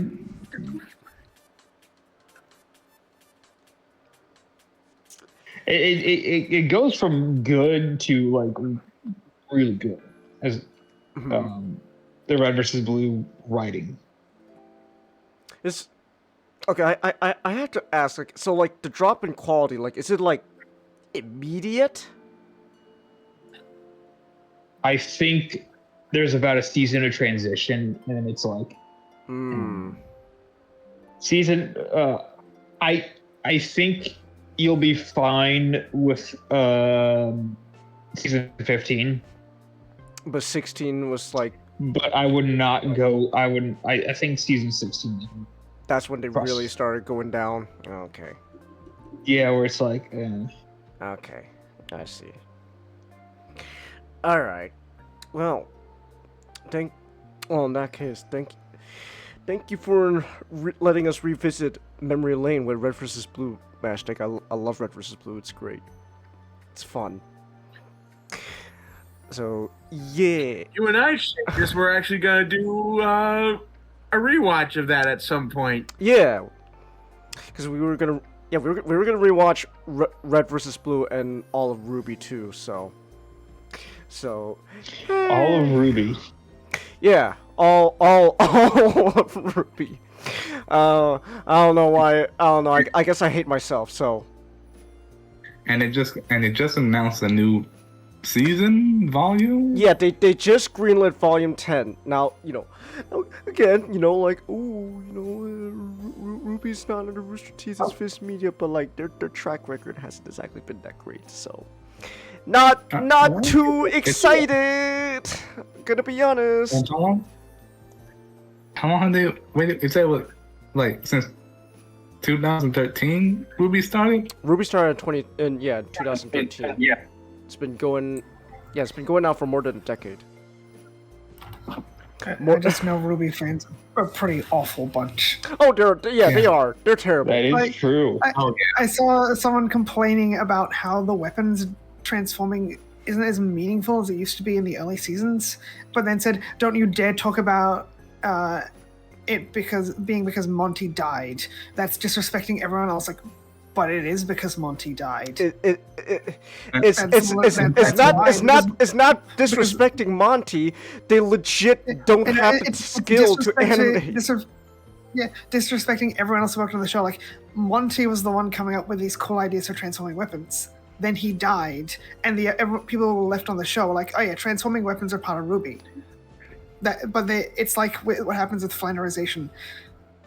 A character does one thing, then new writers come on and they don't recognize everything about the character. They just know some bits about the character, and then it gets more and more shaved off down until the character is just one thing. That's what happened to the transforming weapons. Yeah. Monty was the one, like, transforming weapons have to be cool and interesting, like a scythe that turns into a sniper rifle, and other people came along as just, oh yeah, transforming weapons. They just need to transform. So yeah, it is because Monty died. It's not disrespectful to everyone who worked on the show to say Monty brought a unique perspective to his baby. Yeah. And do not mention Ironwood. Ironwood? Why? What happened? Some say he was character assassinated. Others say he was always the villain. Wait, he's evil now? It's actually much more messier than you realize. I think it's just wait. like, just wait until we rewatch, and you'll understand. Okay. what I've heard is he does the right thing at times, but is made out to be the bad guy because of it. Yeah. Are they trying to do like a Paul Atreides thing with him? Or he does bad things for, like, a supposed greater good? I think 61 they're trying to million do- mustache. It's like I think someone put it best. Like it seems like they try to do a military bad in a world full of monsters. It's a long story, Changus. I am General Ironwood, Duke of Arrakis. I am the voice of the outer heavens, Lisan al-Khaib. I don't know. That's that. If I think of it like that, that makes it funny. Oh, actually, I underestimated the death count in Paul's Jihad. It was 61 billion, not million. It's funny. I haven't read the book yet, but I remember like people on Twitter were talking about this one line,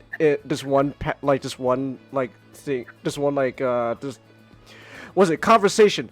My gosh, there's one conversation in Dune Messiah where Paul and Stilgar are talking, and like Paul's like. He's like power scaling himself to like Hitler, like you Stilgar, Hitler killed 6 million Jews. Really? Yeah. And Stilgar just goes, not very impressive. Baby numbers compared to what you've done, Muad'Dib.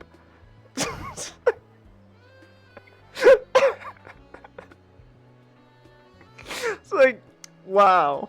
Okay. Actually now I'm very curious if Dune 3 is gonna have like that same like conversation. Just Paul's just like, Stilgar, do you know about a man named Hitler? Oh, it's always. Meanwhile, yeah. Meanwhile, in the world, it's always Hitler. What about me, Stalin? Oh, Stalin's just as bad. Worse. So Stalin's worse, but you know he killed double the amount that Hitler killed. Yeah, but like people kind of brush that aside because you know Hitler targeted like a specific group of people. Like you see, Stilgar. I am 5,546 on the Hitler scale. Really? Yes, Stilgar. So the Hitler guy, rookie number Stilgar. I see Muad'Dib. How do you talk about Mao? What are we talking about now? Well, we're supposed to talk about Resident Evil. I said don't talk about Mao. Oh, don't talk about Mao. Oh, that's right. Yeah, Mao. Pol Pot. Oh. That's just an excuse to say Pol Pot. Pol Pot. Ridiculously. Pol Pot was hilarious. You know, now maybe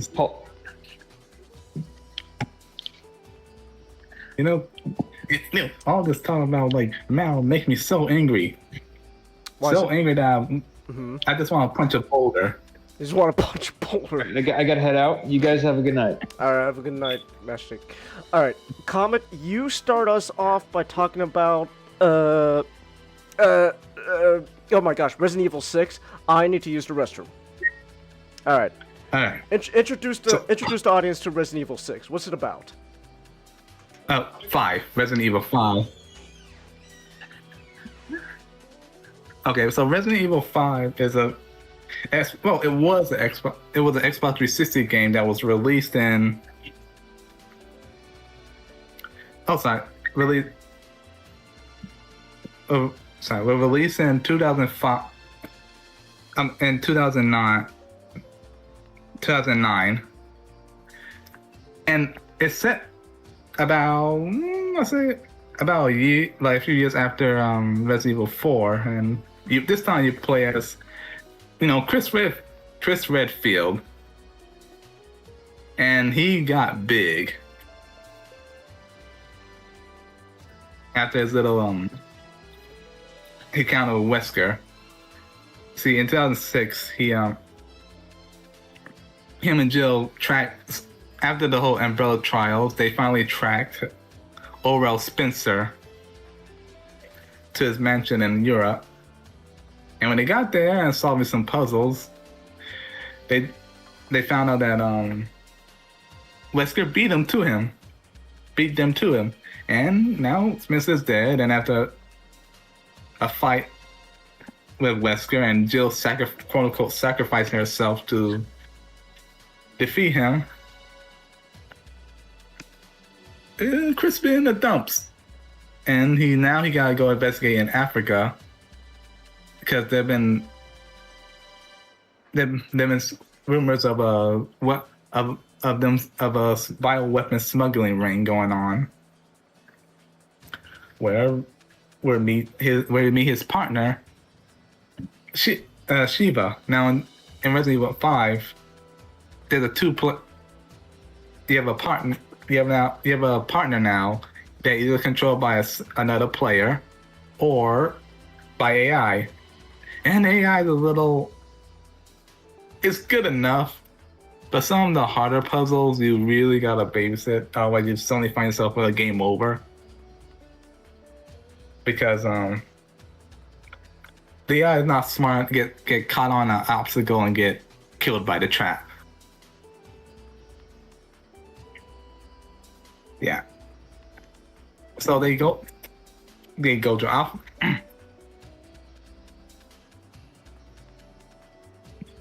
Then they arrive in Africa. It turns out, the local population may have experimented on with the Ouroboros virus, which is similar to the La Plagas from Resident Evil 4. They investigate it, pounded by this mysterious hooded stranger. And when they finally discover that Wesker is behind everything, they then find out that Jill survived and was experimented on by Wesker and given super juice, and super juice that give her enhanced abilities and mind controller. Chris was managed to fear from the mind control. They chased Wesker throughout. They chased Wesker out the facility, and stop her from releasing from having Ouroboros. They stopped from achieving complete global saturation. Finally boss fight they did a final boss fight in the volcano. And that's the story. Now that's the story of Resident Evil 6. Well, the quick cliff notes. But overall, the game it's a good game, but it's not. This is the point in history they went further away from survival, from action horror to full-on action, and which eventually culminated into Resident Evil 6 before they dialed back down in 7. But Resident Evil 5, but overall it's a fun game. It's just not a horror game like Resident Evil is known for. And it plays pretty well. My main complaint is the sighting, the reticle, the aiming is bad. It doesn't have a reticle. Instead, it has a laser pointer aiming system. Aiming that barely works. So you miss more than you hit.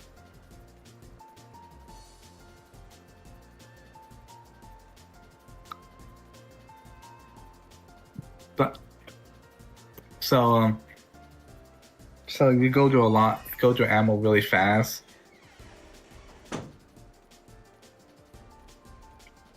And all right, I'm back. Oh, hey, I was just talking about how the aiming in Resident Evil is really bad. Oh, okay.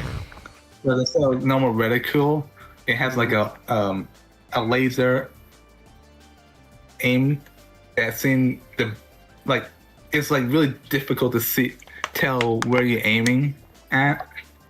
Oh, okay. Because now they and what's funny is that you have an easier time shooting with the mouse than with the controller. because the mouse uses if you use a switching mouse, it uses traditional like reticule. Oh, okay. So you actually know aiming at, and still like trying to squint and trying to see if find that little red dot and see if you're actually aiming at the zombies or not. Okay. That's fun.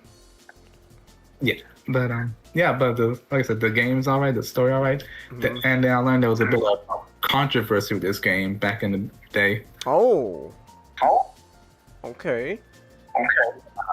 Yeah, but there were claims of like its depiction of Africa was and the locals was called racist. Oh, okay. I see. Oh my gosh, I'm stupid. There was actually, hold on. I'm stupid.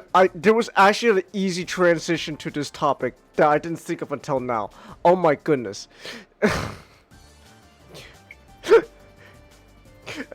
You know what else uses Halo assets?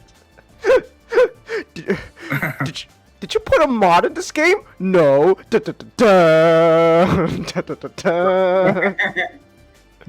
Yeah, in my case, I used the Gears of War COG Soldier mod. Oh, okay. Because I kind of the Chiefs mod. Ah, okay. And that was still really funny, man. That's an iconic like video. Just did you put a mod in this? No, and then just as soon the comedic timing too, like the guilty no, and just immediately christen the fucking like Halo armor. It's great. Now, like I said, Resident Evil 5 is a good action game, but it's not a good horror game. Okay. Because there's a point where they really lean into the action part that Resident Evil 4 started. Oh, okay. Yeah. It's a fun game if the AI is a little dumb at times.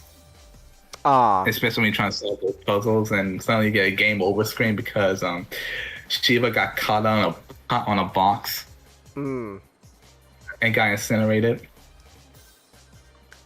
Damn. Yeah, but outside the AI issues and aiming is pretty solid. The story's, it's a Resident Evil story, you know? Yeah, it's Resident Evil. Yeah, Chris got big, and Chris got big. The DLC is pretty good, but I really liked about the prequel DLC, which is what shows like during the time when Chris and Jill tracked Spencer to his mountain to his private mansion after the Umbrella trials. Oh, okay. And how Jill found how Spencer died, killed by Wesker. Chris and Jill found him. Jill sacrificed herself, and Jill quote unquote sacrificed herself to defeat Wesker. Oh, Jill. Oh, when she comes back. She comes back. Yeah. And such. I really like the DLC for the prequel DLC because I really feel like they tried, like, man, it felt like if they remade Resident Evil 1 with this gameplay stuff, this would be it. Okay. That DLC, this would be it. Because that DLC is pretty much a callback to Resident Evil 1. But but it's a good game. It's a little bit. How I put this? Let me ask you this. So this game is obviously following up on Resident Evil 4. In what ways does this game improve upon 4, and in what ways does it kind of not really successfully do that? Well, I never played the old 4. Oh, you I only played you the- only played the remake? Okay. Yeah. Okay. I tried playing the old 4. Mhm. I just couldn't get used to the controls. Oh. Because I was going straight from remake 3 and 2 to 4. Mm. Okay. But but yeah, but it's not. But playing Resident Evil 4, going from like from remake 4 to 5, Resident Evil 5, it didn't feel too much of a learning curve. Mm. It just there's a couple I had to get used to, but it wasn't bad. And no, scratch that. I played Revelations, then 5, so it wasn't too much of a transition. Yeah, that's right. The movie. Unless you played the game, actually. And Resident Evil Revelations, the game with the ship. Hold on.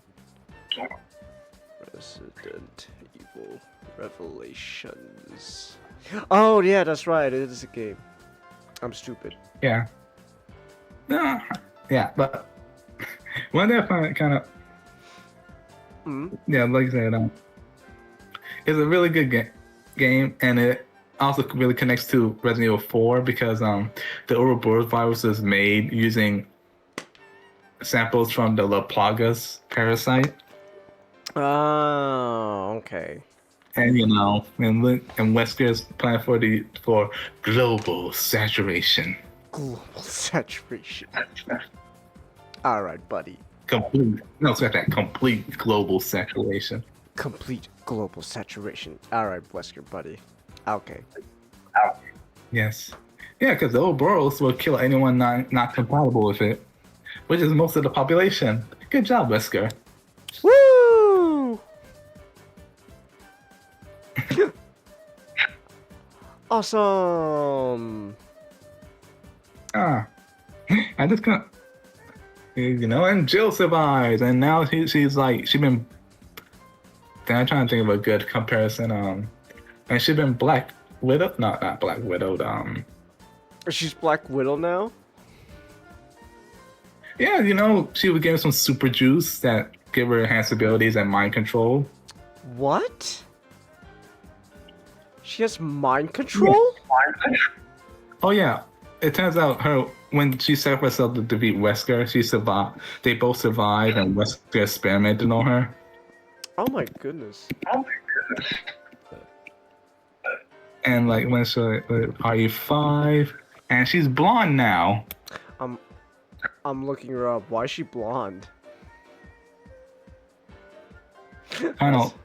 That's random.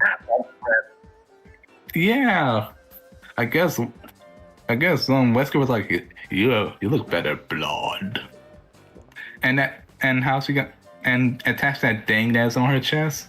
Uh-huh. That pump. That's where she gets superpowers from. That's her like that's her like super steroid power up. Yeah, that's where the super juice come from. Oh, okay. The mind control super juice. Wow. Yeah, like I think it probably remind me a lot of like an action movie. Why she like such a like what was the okay, no, I know why, because they find it hot, attractive, but like what's the reason for her all of a sudden getting all kicked up in like skin tight bodysuit? I don't know, ask Wesker. Oh, I mean, what Wesker put in that getup? Okay. All right, Yeah. Wesker. Yeah, this is what she was wearing before. Let me see.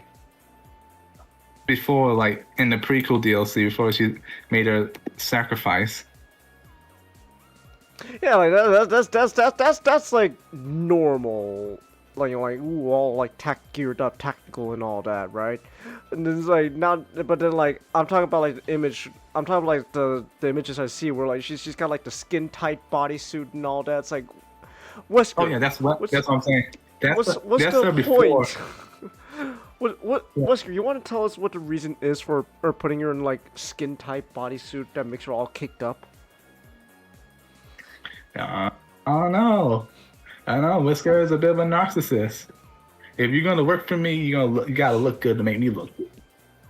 You gotta look good to make me look good. All right, Wesker. All right. Yeah, but that's not fun. But yeah, like I said, it's a good game. You got the standard Resident Evil plot, virus happening in this place. Hmm. Umbrella, some madman that evolved somehow. Oh, look, it's Albert Wesker. It's Wesker. And he only got 7 minutes to play with you.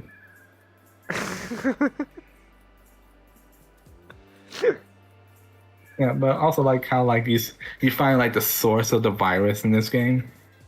Mm. You go to because like the T virus came from the progenitor virus, which came from the ruins of an old empire that housed a flower that produced this virus.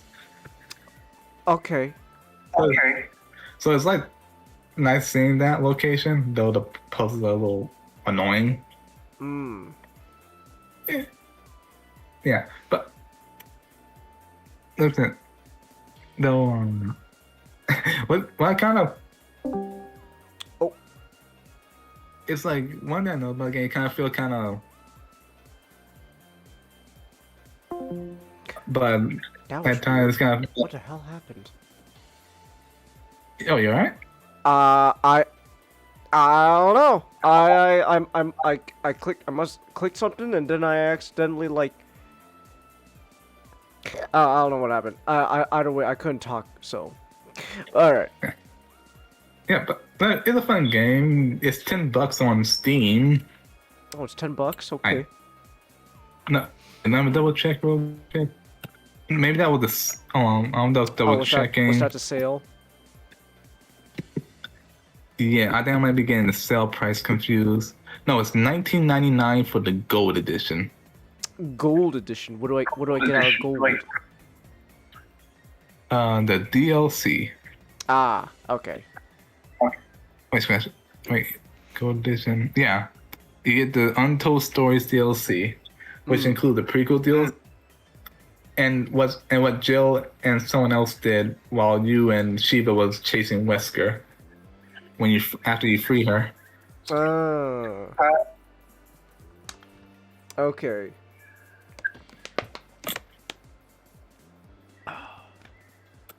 What? Yeah, but it's fun, but I recommend playing it with someone else. Either one did with Shiva's AI. Alright. And Chris has a new partner he made a background named Shiva. She's alright. Shiva. Alright. Yeah. Yeah. She's not alright. But yeah, it's a fun game. It's $19.99 on gold. Should play it. Yeah. Maybe Capcom will remake this one day. It's Resident Evil, baby. Yeah. And maybe this time around, it'll be a little more sensitive. Maybe. We'll see. Or they go full hog. We go full hog. Alright. Well, alright.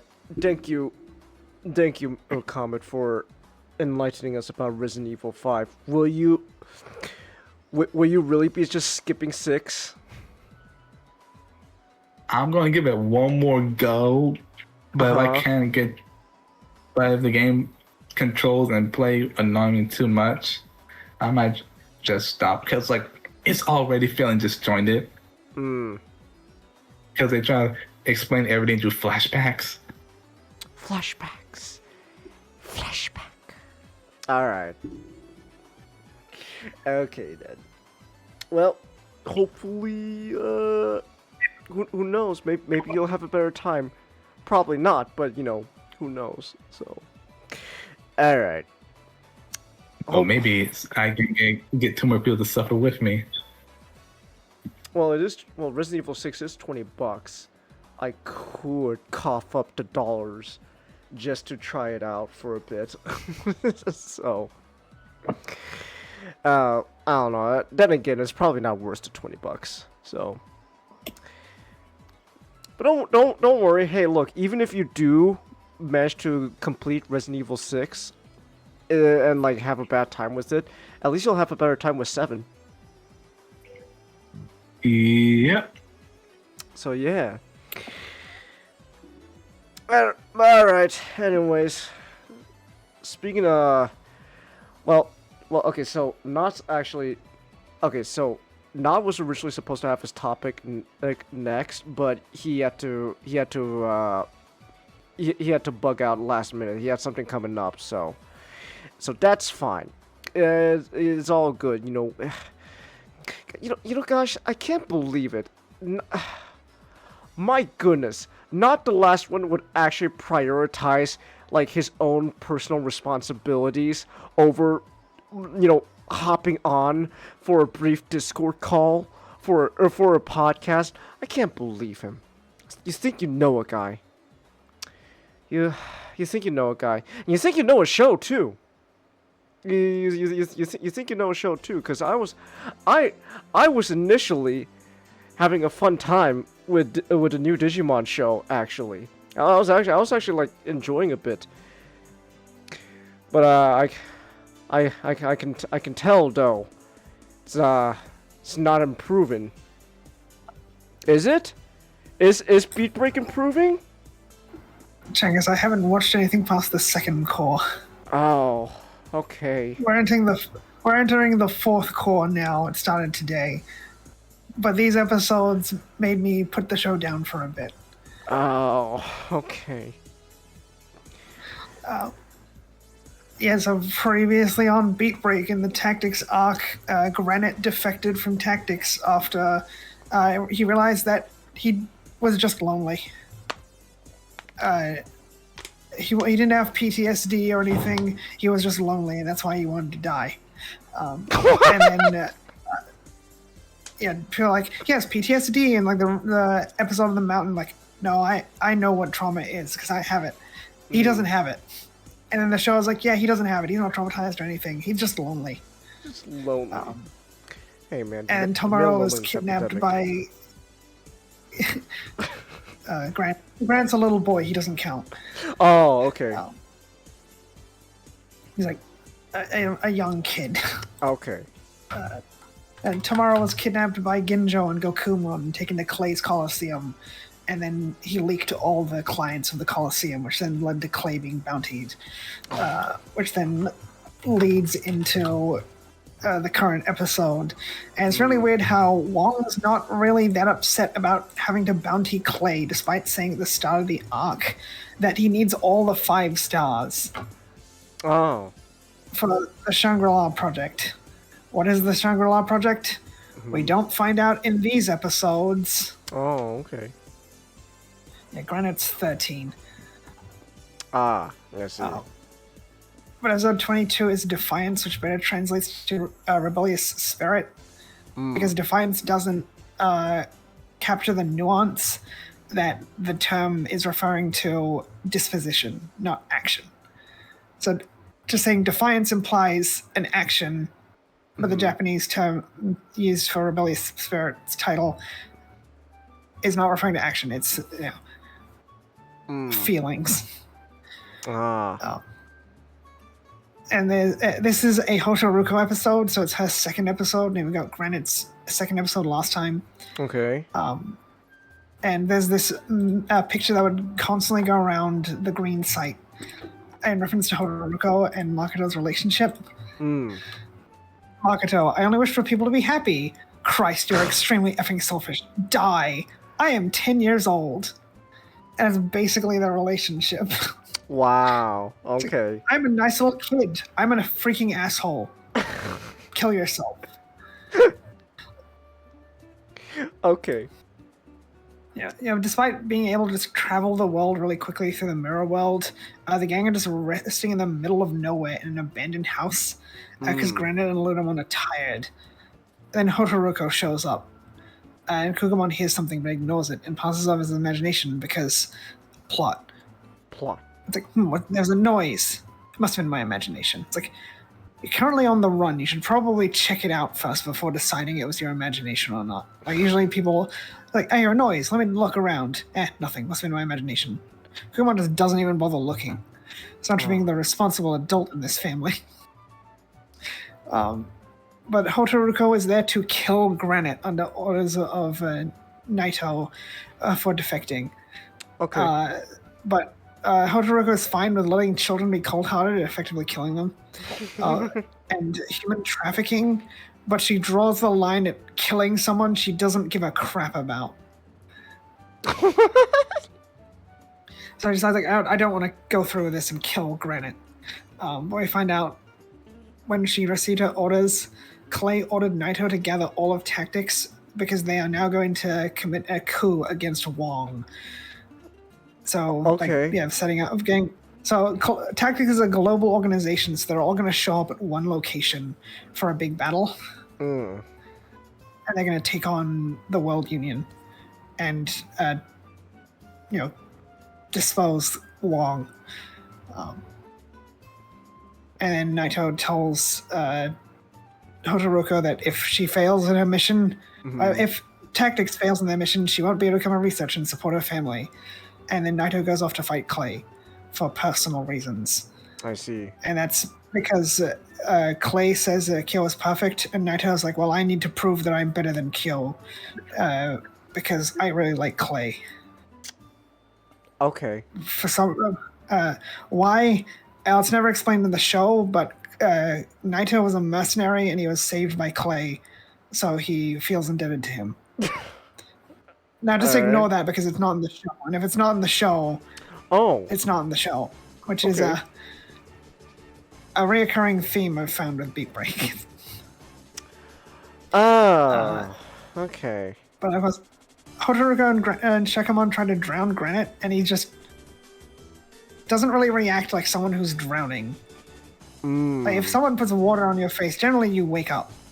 But he doesn't wake up until Shakamon pops the bubble of water.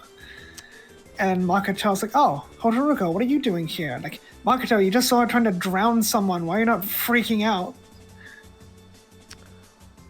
It's like, do people just not have... They expended too much E-Pulse. No one has emotions anymore. Okay. Then Clay arrives at the same time and attacks Naito. Seraphy Naito arrives and attacks Murasamon with his Gigasmon just in time for the Star of Water Honoka to arrive, because she is under orders to deal with Naito and Hotaruko because all Elf Tactics has been bountied. Oh, okay. But then they state that Kyo doesn't recognize Honoka, indicating she joined the 5 Element Stars after Kyo left, and Kyo has not been paying any attention to the 5 stars since he left.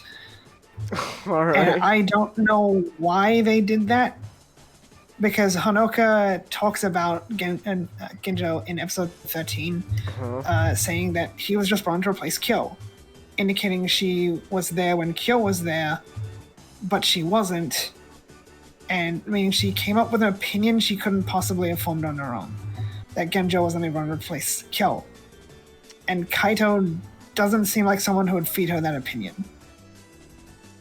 Okay. It also indicates that the 5 Element Stars had 4 members for a good chunk of time. They just didn't find a replacement for Kyo for a while. As we find out later, it seems like they replaced the Star of Water pretty quickly. I don't know. Okay. But it's just a weird thing, like, why did they need her to have joined the 5 stars after Kyo left, when her dialogue implies that she knew Kyo? It's like, Kaito doesn't like Genjo, and then she's like, oh, Genjo's only brought in to replace Kyo. So he was just filling a spot because they needed a 5th of the 5 stars, because they need 5 stars for the Shangri-La project. Like, oh, I guess not. Then Kyo and Taro go find the mirror world. Naito orders Todoroki to stop Honoka or die trying, as if they're trying to make him out to be the bad guy. Like, writers, Honoka is there to kill her. He is literally telling, like, hey, do your job. It's like, what's her alternative? Just don't fight the woman who's there to murder her. It's like, and he's not saying anything that's out of line here. But then Makoto just watches the two girls fight for a bit, and then Reina and Tamaro just run off with Granite because Granite's still asleep. Okay. Even though he was awake before, but he wasn't awake, but like, and Geckomon's also asleep. Why both Reina and Tamaro need to run off? Because they need Makoto to fight Honoka, Honoka without assistance. Because if everyone took on Honoka, they would probably stand a chance. But shut up, Geckomon's sleeping, so he can't help. I guess. Why hasn't Tamaro woken up Geckomon? Shut up. Okay. But I guess Honoka likes battling because Night Carrotmon fights Marine Chimeramon, and then Tylermon hides inside the house, and then Marine Chimeramon chases in after her, and then she collapses the house on top of Marine Chimeramon, rather than going after Haruko, who's completely vulnerable. But then Honoka says that the cheap tricks are a boring way to fight and a textbook strategy of goody two-shoes, which, like, that's gotta have been a butchered translation or really bad dialogue, because goody two-shoes wouldn't use cheap tricks. They're goody two-shoes. Okay.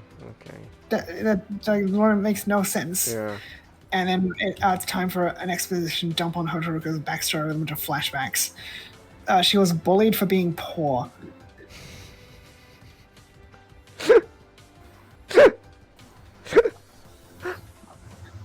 So, like, if I study really hard, people will stop bullying me. Like, no, they're gonna bully you more, you nerd.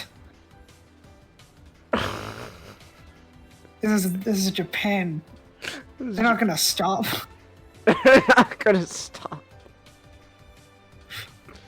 And it turns out, like, I talked about it in episode 17. Hodoroka's backstory makes no sense, so she has to be lying. She wasn't lying. She got into an internship with the World Union at age 18.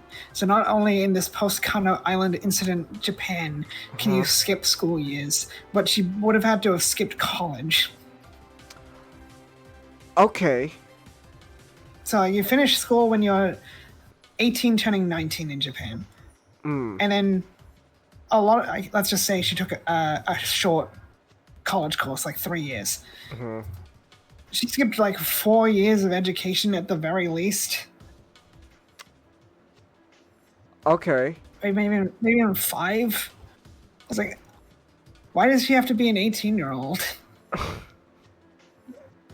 But then it gets worse because she pushed herself so hard that Shakamon was born while a Sapatama was connected to equipment, causing it to violently take damage.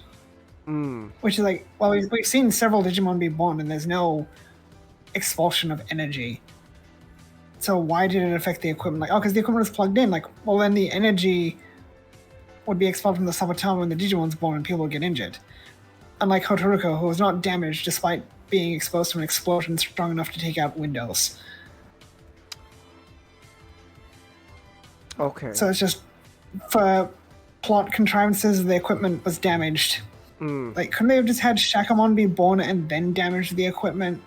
But then it makes no sense that Hotoruko would take the fall for the equipment being damaged.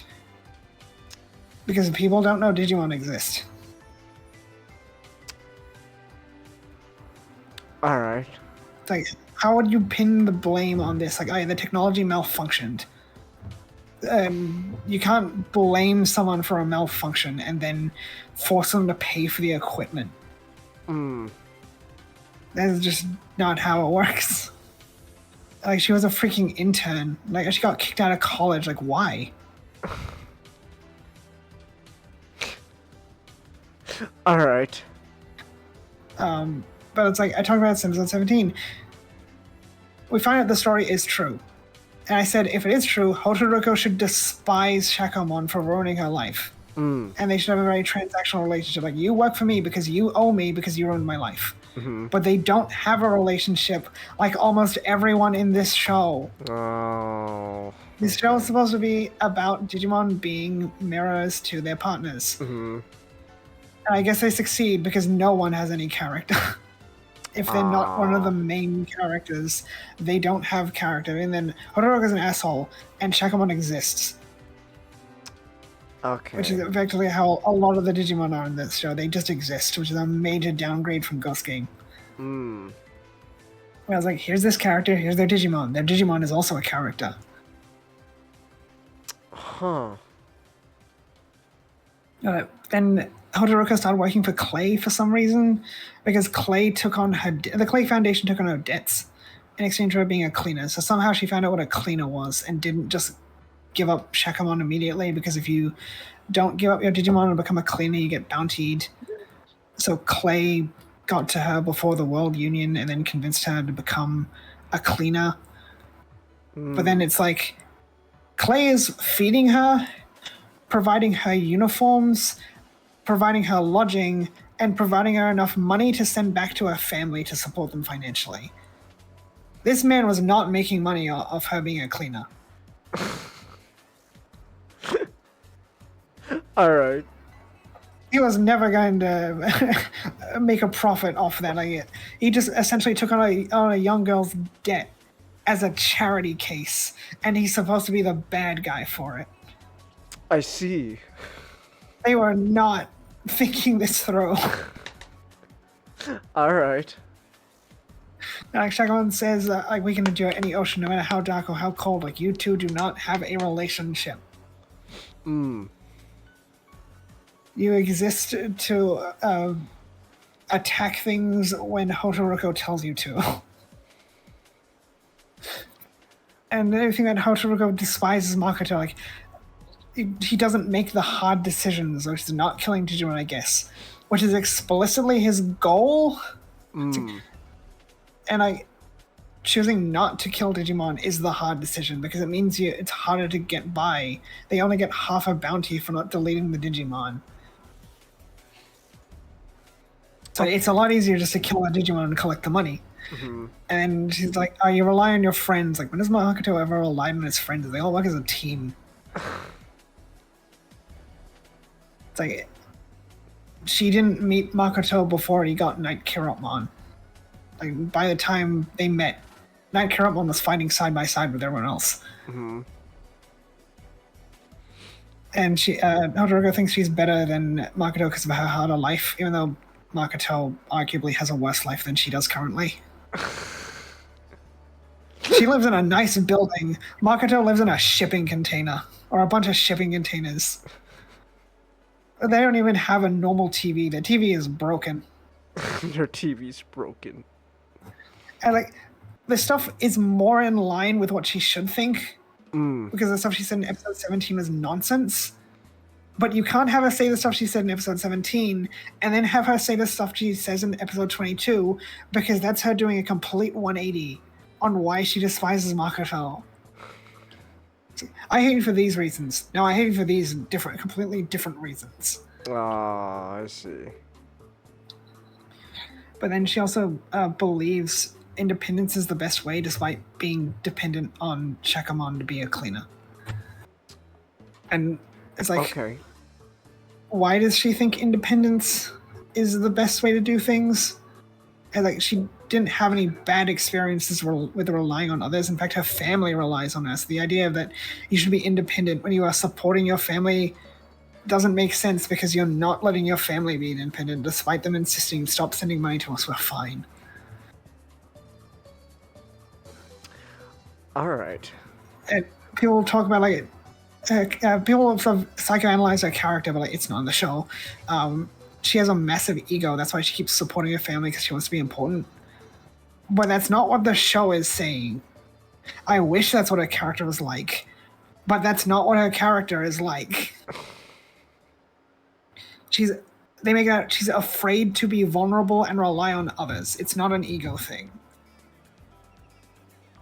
It'd be great if it was actually a thing in more than this episode. Because, like, she doesn't have a relationship with Makoto. Makoto's just a guy who's nice to everyone. And Makoto's like, if we work together, we can beat Honoka. Like, you have your family who isn't there and don't have Digimon. That's not, like, having your family isn't going to be helpful when a Digimon is about to murder you. She has a tactics friends. What friends? Like, Granite ran off and Raito isn't there. Like, no, they cannot protect her from that Digimon that is about to kill her. And she has Shakamot, the Digimon that just got the crap beaten out of her by the Digimon that is going to kill her. None of this makes any sense. Like, yeah, well, these things, like, none of that is helpful in this current situation. Like, you need to rely on others. We are about to be freaking murdered. What are you talking about? And I was like, what's wrong with it? People helping each other, like, that's not the issue here. The issue is you're about to be freaking murdered. This is not a conversation they should be having in this scenario. And Hotaru was like, Makoto, go save yourself. And tactics don't help each other. We're not a big happy family like Going Dawn. Like, you've never seen Going Dawn be a big happy family. They're just a bunch of kids you show up and beat the crap out of their Digimon and then peace out. Like, are you trying to rescue these human trafficking victims? That's too bad, because we're here to make sure you don't rescue those human trafficking victims. Wow. There is no moment of them spying on Glowing Dawn and being envious of them having a decent relationship with each other. They don't know what Glowing Dawn is like behind the scenes. Like, tactics don't help each other. Like, I mean, one of the rules is not to break from the team. So it's kind of a rule to help each other. Like, yes, that's all Granite did, was help Raito and Honoka. Hotaruko. That's literally all Granite did. Like, the other two would do the fighting and he'd do the defense.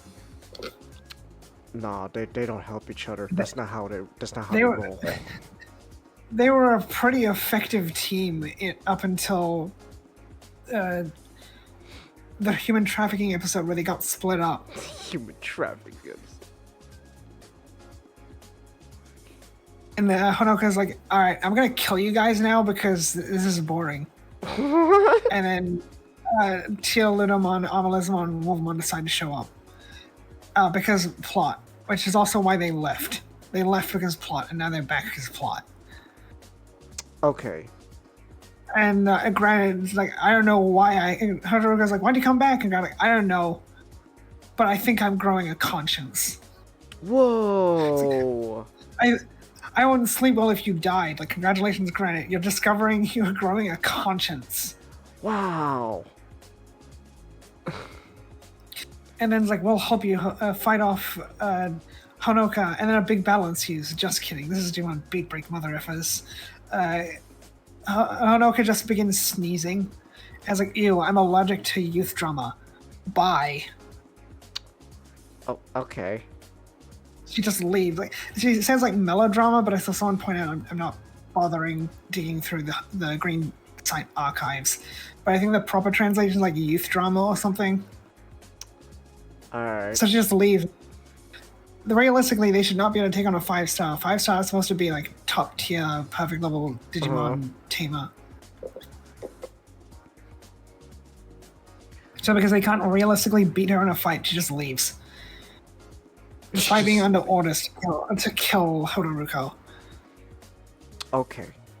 Sure. And Shakomon's like, the open ocean, I didn't say it before, Hotaruko, because I want to respect your wishes, but I think the open ocean is better for you. Like, what does that even mean?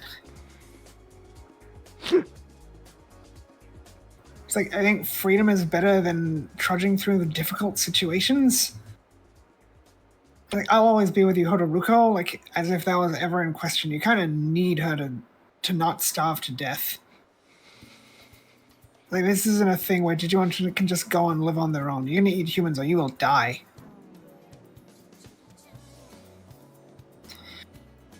And Hotaruko goes to confront Naito and says, I'll protect my family no matter what and pay off my own debt. But it's like, in the Clay Foundation, take on your debt, so if the Clay goes down, your debt goes with him. Also, you staying in tactics is what was putting your family in danger. So it's like, even like, your family is more safe because you are leaving tactics, not less safe. Like, as long as you're with the tactics, you're a criminal. This isn't a triumphant moment. It's, yeah, I'm going to take the easy road. Because the alternative is kind of, going to prison. Or dying. Or dying. Wow. But then Murasaimon finishes Gigasmon in a fight where he summons sand clones. And then Gigasmon reverts to Punimon, which I guess the implication of the line is Punimon, Cinnamon, Goblimon, Grodomon, Gigasmon. Because Grodomon is like a goblin. Grodomon becomes Gigasmon. Goblimon is a goblin. Cinnamon is the go-to baby for Punimon because I think Ogamon debuted in the same digital monster as Cinnamon, even though Goblimon didn't exist yet.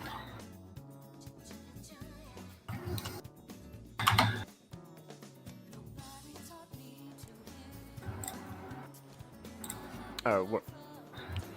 Sorry about that. I talked to my dad. I don't know why Cinnamon is the go-to for Goblimon, but it's for some reason. Ogamon's from version 3, Cinnamon's from version 2.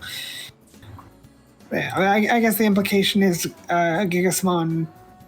I was like, yeah, Punimon, Cinnamon, Goblimon, Grodomon, Gigasmon. But then Naito gets rescued by Clay through his sand portals. And then Tomoro's like, hey, tell me about the monkey Digimon. And then Clay's like, Naito's like, we'll deal with the monkey Digimon. It's not of your concern. Oh, okay. And then Hotaruko and Grant decide, like, peace. We're gonna go look for Raito in the mirror world because, like, we gotta find him. He's our responsibility. Okay. And then, like, Clay is in the middle of a desert. That's why he's been traveling for the whole episode. And also, Genjo reveals to Wong that there are no more tactics. They're all gone. Ah, okay. Tactics was wiped out in a couple hours. Woo! It was a global operation. Like, yes, I understand perfect levels can travel the world in moments, but you could not take out a global operation in a couple of hours with 4 people. Well, clearly they did. So. But then that leads into episode 23, The Power to Take, which begins the two-parter against Clay. And Naito arrives in the desert, and Clay says the ruins before them are the Arslan family palace. So Clay used to be a prince. And he says it's evidence of what happens when power is lost, and that he's already aware that Texas has been wiped out on a global scale. And then he cold hearts Naito, and Pokemon can drain Epulse through his drills. Okay. Okay. This is the last we see of Naito in the show. Oh. Damn, he's just stuck like that? Yeah, he just gets cold-hearted, and then we don't see him again. Wow. He gets mentioned, but that's the last thing of significance. He accomplished nothing. He fought Kyo a few times. And that's it. That's this entire thing he did in a 12-episode arc. Wow. He was just there to fight Kyo and keep Kyo busy. Because if Kyo contributes to the plot, the plot doesn't happen. Oh, I see. Genjo's like, hey, Wong, let me deal with Clay. I'm like, no. Wong's like, no, I want to see what Clay gets up to. And then it's like, this reminds me of the Kano Island incident, which Clay was present 21 years earlier. Mm. And then Clay's like, we're going to keep your dream a dream, Wong. Okay. And Kawarazaki talks to Glowing Dawn, who are back at the base.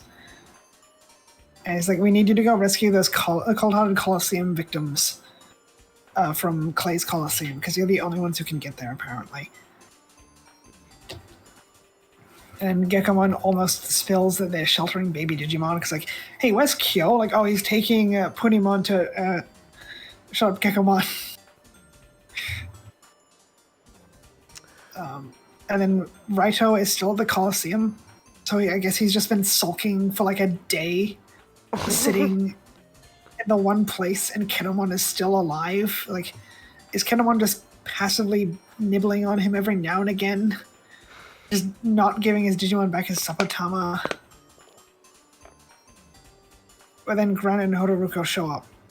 How do they access the mirror world without a perfect level? Shut up. Shut up. Alright. Teoludamon hasn't been shown to be able to access the mirror world, and neither can Tylemon. Right? It's specified that adult levels have to be special, like Moosmon. Teoludamon is not that special. But Raito's like, I wanted to fight Naito, but I wouldn't have been able to beat him because I'm not a true genius. A true genius gets stuff done without mimicking others. Like, yes, finally, the show realizes mimicking stuff doesn't make you smart. It's like, Tomorrow's a genius. Like, no. Tomorrow just gets angry. And that's why he wins, because he gets angry and that makes him stronger. He's not smart at all. And he beat Raito because he was in sync with Gekomon. So he's just ignoring that's why he got beaten last time, even though he realized the moment he was beaten, that's why he lost. Okay. And because they run themselves into a corner, they have no way to get anyone to Clay, who is in a completely different country. No one knows where he is. The Coliseum floor opens up and sucks up all the cold-hearted victims in their coffins. And some coffins conveniently snap up, specifically Granite and Hotaruko. And then Glowing Dawn shows up, also accessing the mirror world without Murasamemon, because shut up. Alright. If they had arrived a few seconds later, the plot literally doesn't happen. Woo! They get there just in time to jump through the sand portal. They got it just in time. Like, 2 seconds later, this episode doesn't happen. Alright. And like Naito jumps in, and then Glowing Dawn jumps in after Raito jumps in, and Glowing Dawn jumps in after Raito. And then Kiramon's like, we are in the Republic of Albania, and Reina's like, I've never heard of it. Like, and Makoto's like, oh, it used to be called the Kingdom of Albania, and then the Republic of Albina.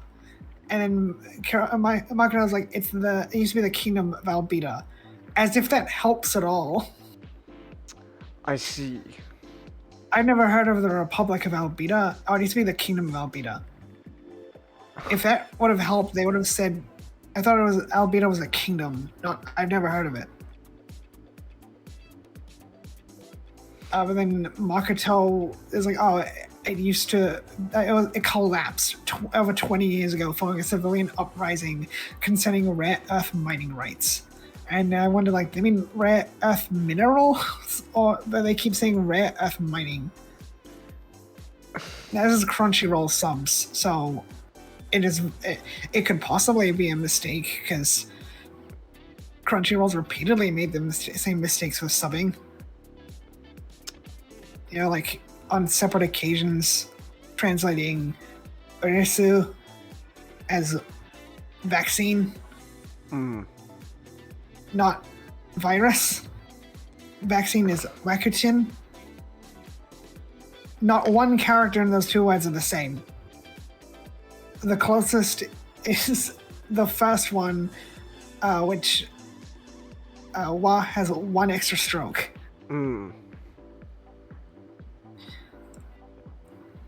But the civilian uprising led to the royal family being driven out, and various nations got involved, leading the country collapsing.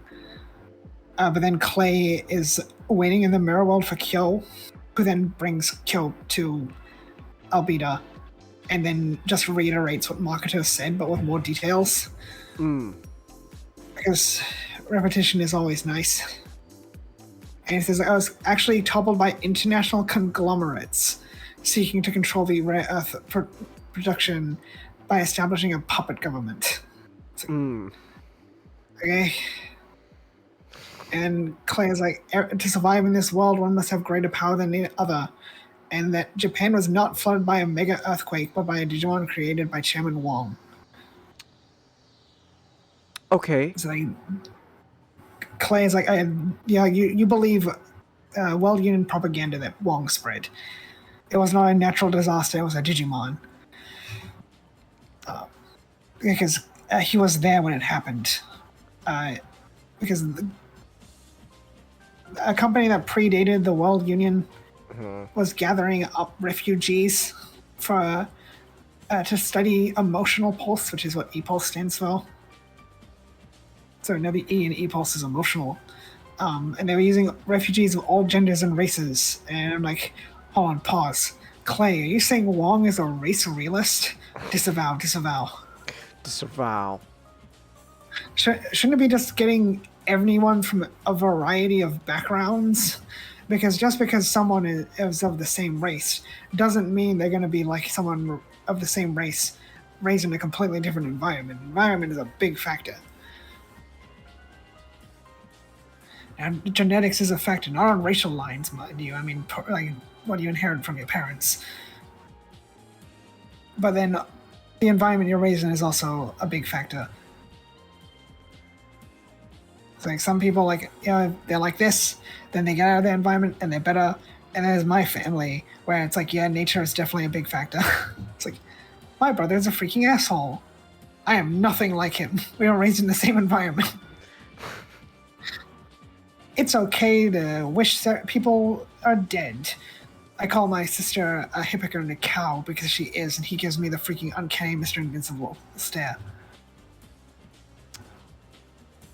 Alright. I wish this person was dead. I don't wish this person was dead, but they're a jerk. How dare. The internet says what I'm doing is okay. No.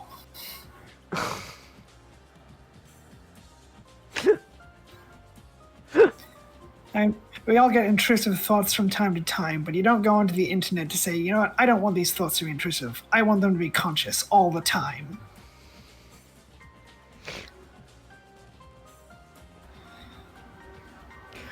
Alright.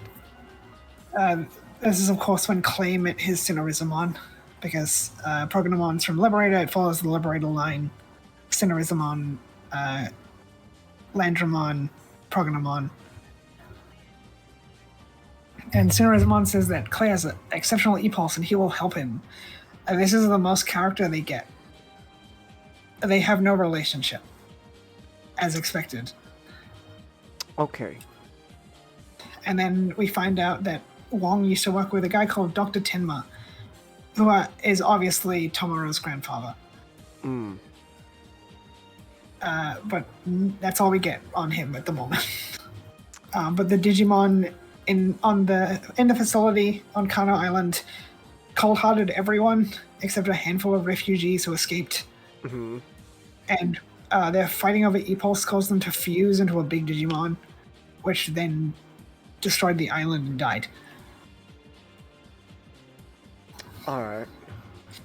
Now I just know that Digimon had one right eye, so it could be Ultimate Chaosmon. I don't think that's what they're going for, but obviously it would have been an Ultimate Chaosmon, because Ultimate Chaosmon is just a bunch of Digimon data fused together, and Chaosmon don't live very long because they're so unstable.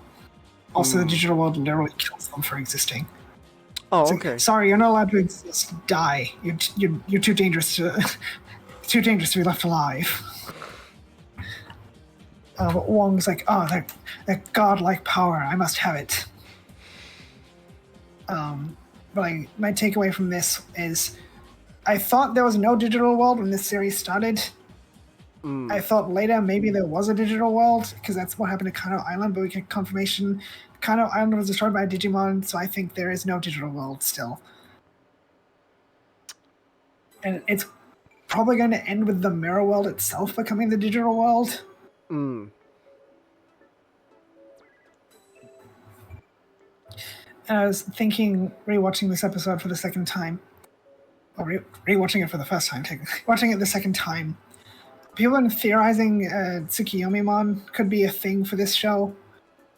It's like a Digimon based on the Kami over the moon. Because people are stupid. Alright. They keep thinking there's a bunch of references in this show to Shambhala, which, like, there isn't. It's like, oh, but they have the 5 stars. They're based on the 5 Chinese elements. Like, actually, they're based on the Japanese elements. They sold out metal for gold, and that makes it Japanese. And that's the extent of the references. But people think, oh, there's this and this, and like Shambhala. Like, Shambhala is, like, not exclusively a Chinese thing. It was made in a British novel. And a lot of Asian cultures sort of have adopted the idea of Shambhala. Yeah, it's this mythical paradise, like Utopia for the West, because Utopia is a mythical location. That's where the term Utopia comes from. I have seen something which no one else has talked about, just one person, that the Mirror World could be based on some Japanese philosophy. It's something. It's not connected to Mount Fuji, but the name comes from Mount Fuji because of the way Mount Fuji would reflect on the water. But it's upside down, and that's why the Mirror World is upside down, but I don't think it has anything to do with philosophy. I think the Mirror World is just the Mirror World. Because Digimon is supposed to be a mirror of their partners, and it's upside down because it's a lot easier for people to make sense of a world being upside down, flipped horizontally than flipped vertically. If it's based on the real world and it's flipped vertically, that's going to be a lot harder to convey. Alright. So just flip it horizontally, and like, oh, it's upside down, it's been flipped. So I think people are looking into things too much. And I think if Tsukiyomi-mon is in this show, it could be the Digimon that Wong is trying to create, and it'll be the big bad of the show. Because in a different origin story, instead of being born from his father's eye getting washed out in a river, Tsukiyomi was born from a mirror. It's like Mirror World, mirror. The moon is a giant mirror. Like, it reflects the rays of the sun. That's where the moon gets the moonlight from. Alright. And people think Tsukiyomi could be Gekkomon's evolution, but I was never for that theory. And I thought, like, maybe after the next episode, possibility, but then sitting and thinking about it, probably not. Because, like, oh, Gecko is moonlight. Like, no, it's a pun. Gecko is moonlight. Gecko is lizard. So, like, I'll call him Gekkomon, and he has a moon on his forehead because Gecko and Gecko sound similar. So the moon theme isn't carried. Thank you, Japanese language. That's real cool. Yeah, Amelizamon doesn't carry on the moon theme. So I think if there was supposed to be a consistent moon theme, Kenji would have been told about it and would have incorporated some kind of moon theme. And then you look at the early designs for Gekkomon, a lot of them don't have the moon theme because they hadn't decided on Gekkomon being a gecko yet. One of them was literally an armadillo lizard, and I don't mean an armadillo lizard, the lizard like Amelizamon. I mean an armadillo crossed with a lizard. A play on armadillo lizard.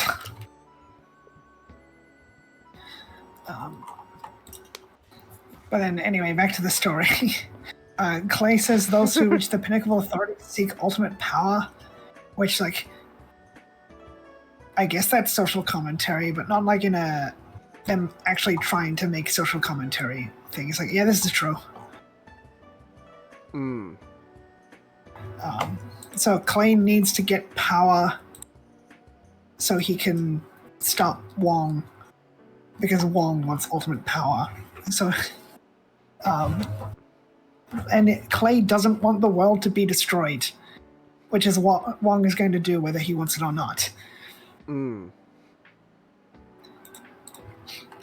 Yeah, I've found the things of Gekkomon where some have the moon. One's just an armadillo lizard. One's an armadillo lizard as a freaking salamander or newt, whatever. A few are basilisk lizards. It's like, yeah, they had not decided on Gekkomon being a gecko. In fact, they could have decided on the name Gekkomon and not decided on being a gecko because there are a lot of Digimon which their names do not match what they're actually based on. Like Palmon comes from palm tree. She is not a palm tree in any way. It's more obvious when you look at the sprite, but then when they actually got to designing the Digimon, like, nah, you can be a mandrake.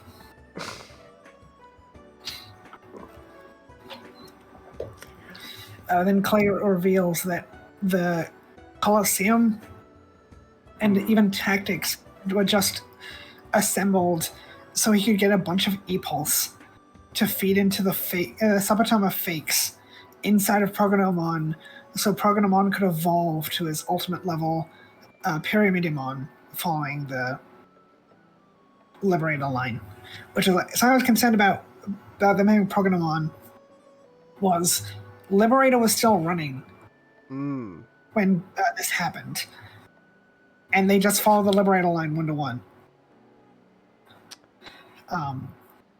They could have been more creative, like have Tortamon be the adult level because it's a turtle, and have Prognomon become Eldoradimon, and we could have had Glowing Dawn and Tactics Team 7 all fighting together in this big battle against this gigantic Digimon. But nope. And then Eldoradimon, of course, is based on El Dorado, the city of gold. You know, they reference Shambhala in Road to El Dorado. Oh.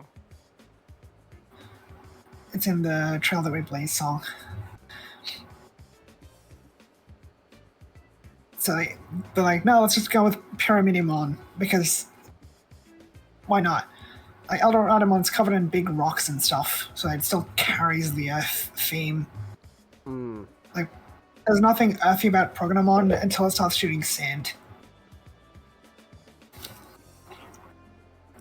But, you know, like, Clay's all about, like, it wasn't about the money. It was about saving the world. So he's like, yeah, Clay, all the Digimon fighting to the death, the human trafficking, it wasn't about the money. He was just trying to avert the apocalypse. It's not about the money. What do they mean by this? It's not about Is Clay supposed to be a bad guy or not? It's not about the money. It's about them Knicks, baby. Let's go Knicks. It's about the Mets, baby. Let's go Mets. It's like, was he a well-intentioned extremist or just a bad guy? Pick a lane. And then, like, all the coffins are getting cold-hearted, despite when Tomorrow opened one up. He saw the person getting cold-hearted, so I guess the people were just in the coffins, not, like, just unconscious. Like, so, like, do those things have life support and onboard bathrooms? Because those people will be dead. Like, Asuka's fine because he's in a hospital. They have people taking care of coma patients there. Then Joe recognizes what an ultimate level Digimon is, but there's not really a lot of gravitas to a perfect level evolving. So you think this would be a big thing, because they were treating Perfect's very old school, where, like, yes, this is the pinnacle of Digimon. And the Digimon Pendulum came out, like, surprise, there's a level beyond Perfect now. Like, no one really cares. Like, this should be a terrifying thing. And it's like, hey, we can barely take on Perfect levels. There's even adult levels that challenge the going down, like Ramon. But like, yeah, it's not really a lot of gravitas to a level 6 Digimon appearing for the first time. And of course, because Clay forced Prognomon to evolve, much like Asdamon, Pyramidimon begins going berserk. Except that's not what happened. Despite them previously establishing when you force a Digimon to evolve, it goes berserk. No, Pyramidamon is in complete control. He's just unstable. Which they could have just said Clay forcing a bunch of E-Pulse into the one Digimon causes it to be unstable. Because almost every Digimon evolves from like 1 or 2 E-Pulses, but this one has like over a dozen. A couple of dozen E-Pulses. You think that would have been the excuse for why it's unstable, because you have a bunch of conflicting emotions all inside the Digimon, but anything but what would make sense, I guess. And the budget for Pyramidamon starts off really bad, and then gets better later. Like, he tilts on an axis. They took a still image of Pyramidamon and tipped it, which is just really insulting. But then Murasamimon gets taken out immediately, and Glowing Dawn just teleport. And then they just chat for a bit, and they're like, hey, you rest here, Kyo, and recharge. We'll go and buy you some time. You know, Murasamimon couldn't stand against Pyramidamon. $300 doesn't stand a chance. And they previously established it takes days for someone to recharge E-Pulse, but now it takes a couple of minutes, I guess. I see. And Kugamon's like, Kyo, when you are Kyo the Golden, you are full of rage, like tomorrow's Black E-Pulse. But now you're different. Ooh. Wow. It's like, oh yes, exposition dump Kyo's backstory rather than just displaying that in the show. Last time we saw Kyo in a flashback, he was incredibly deadpan. He did not care about anything. It's just like, hey, want to be a 5-star? It's like, well, I have tough opponents to fight. There was no emotion in that boy.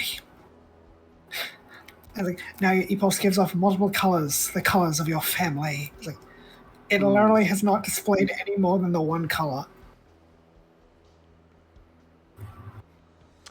Like, Kyo has special abilities, like he can see E-Pulse when Granite was transferring E-Pulse to Ludamon. It's like, they could have had displayed Kyo giving off multiple colors, and Kugamon's evolved multiple times.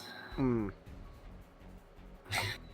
then, of course, brief fight between the 3 kids and Pyramidamon before Kyo is ready to get back at it. So we finally get a proper evolution sequence for Kugamon, and they begin playing Mad Pulse as an evolution song. So the opening, which is like, I don't think they've done that since 02. In 02's case, the opening worked better as an evolution song than an opening. I like Mad Pulse, so using it as an evolution song is fine. And then Clay still insists they have to defeat Wong, no matter what. And then Kyo's like, yeah, well, I dream of Digimon living in harmony with humans. Kyo, we need to stop Hitler before he can utilize the ancient Jewish technology to conquer the world. Yeah, well, I believe we can live in harmony with the Jews, so I need to stop you. What? What does this have to do? Kyo, what is your thought process here? You want to stop Wong. I want to live in harmony with Digimon. These are not mutually exclusive goals. But to Kyo, they are, I guess. And it's like, when faced with the lesser of 2 evils, I will expend my strength against the lesser evil before I take on the greater evil. I would say that was a very interesting comparison you did there.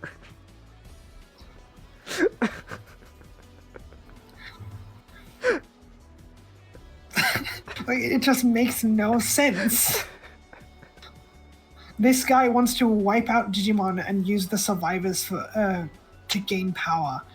I want to stop him from destroying the world by doing that. Yeah, well, I want to live alongside Digimon. So stopping Wong is in my best interests, which means I need to take you down first. Alright. But then, of course, the budget for this episode went into a fight between Pyramidamon and Murasamimon. And then Pyramidamon gets beaten because he's unstable. And then everyone just ignores that Prognomon vanished. Because the plot needs to happen. And they save Clay from falling to his death. And then Clay's like, why'd you save me? Because like, you need to be punished for what you've done. Like, so much for people getting a second chance, I guess. Yo, I think you're a racist. Digimon deserve a second chance. What about the humans who are their mutual accomplices? F them. Our hero. It's like the Digimon are equally culpable in the crimes their human partners commit. But the humans get to go to prison, and the Digimon get to be freaking lobotomized as babies. Our hero. What a truly revolutionary. And then Clay is like, how am I any different from you? You use the power of your family to defeat me. Now, Kyo has no argument against this. And Rena just said, Rena is like, we're nothing like you. You just take. I was like, provide an example, please. What does Kyo give? Kyo hasn't given anything back to the world, if we're being honest. Clay did more for Hotaruko than Kyo's done for the kids. We're being frank about situations. But then Prognomon reappears. No one bothered checking for where he was before, and Cold Heart's Kyo with his drills. Which is how this next episode starts, where Kyo gets cold-hearted by Prognomon. And then everyone's really distressed, especially Tomorrow, because it's like what happened to Asuka. And Makoto's like, Kyo was just trying to help you, Clay. And then Clay's like, no, he was going to hand me over to the ministry. It's like, yes. Makoto was literally lying. Like, he was going to help you. Like, he literally said, I'm going to send you to prison. Like, he was going to send me to prison. It's like, Clay is being 100% honest here. You know, despite not wielding E-Pulse as a weapon before, Prognomon starts wielding Kyo's E-Pulse as a weapon.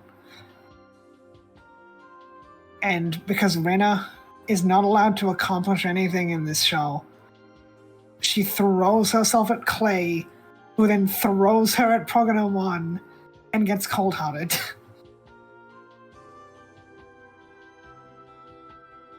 They didn't even let Wolvermon job first. They're just like, no, let's skip that part and stop her from even jobbing in the first place.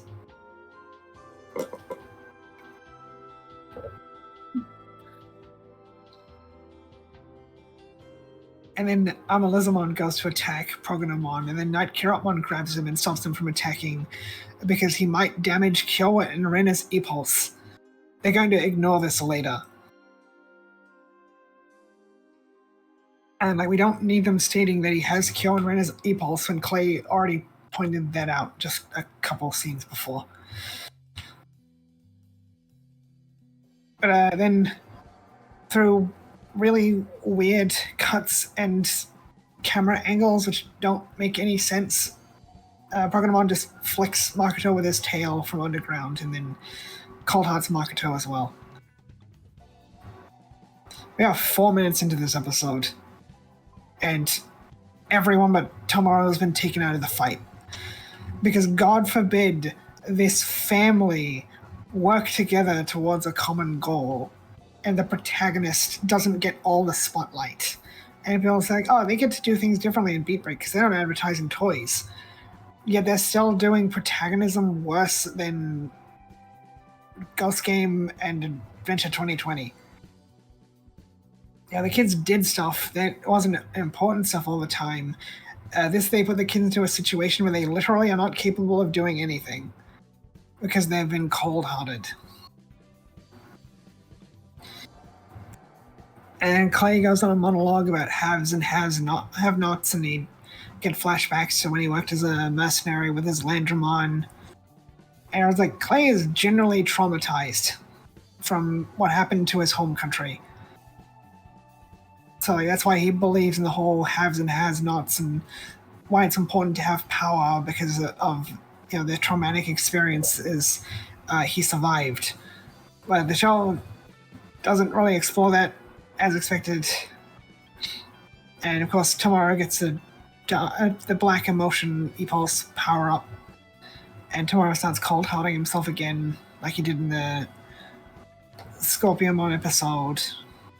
And he's using so much E-Pulse, it's overloading Amelizamon, and he can't fire off his neutron laser, and he tries to attack Progonomon, but stops just short and starts swinging his arms and just not hitting him because he's not close enough for some reason. And Ramphomon and Raito show up to save Tomorrow from getting cold-hearted, who tells him, like, listen to Gekomon. And Raito reveals that he was rescued from his coffin when it snapped him up at the start of episode 23, when Kitamon was given a brand new attack by Toei Animation just so he could break him out of the coffin. Meaning, Raito arrived in the desert, not in a coffin. Somehow no one saw him hiding for several hours because it was day when episode 23 started, and now it is night when they are fighting Progonomon in episode 24. So he was just not doing anything for several hours.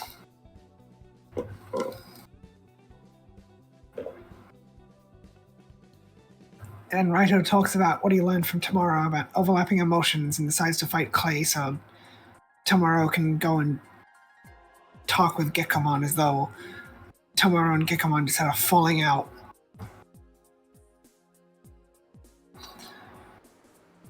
And they do reconcile, and it was kind of a better reconciliation than episode 12, which was an awful reconciliation. Gekomon was pretty horrible, and Tomorrow took all the blame for it. But then Tomorrow's like, Gekomon, give me your power. And I was like, what? Boy, you give Gekomon your power. You don't fight alongside your Digimon like Masaru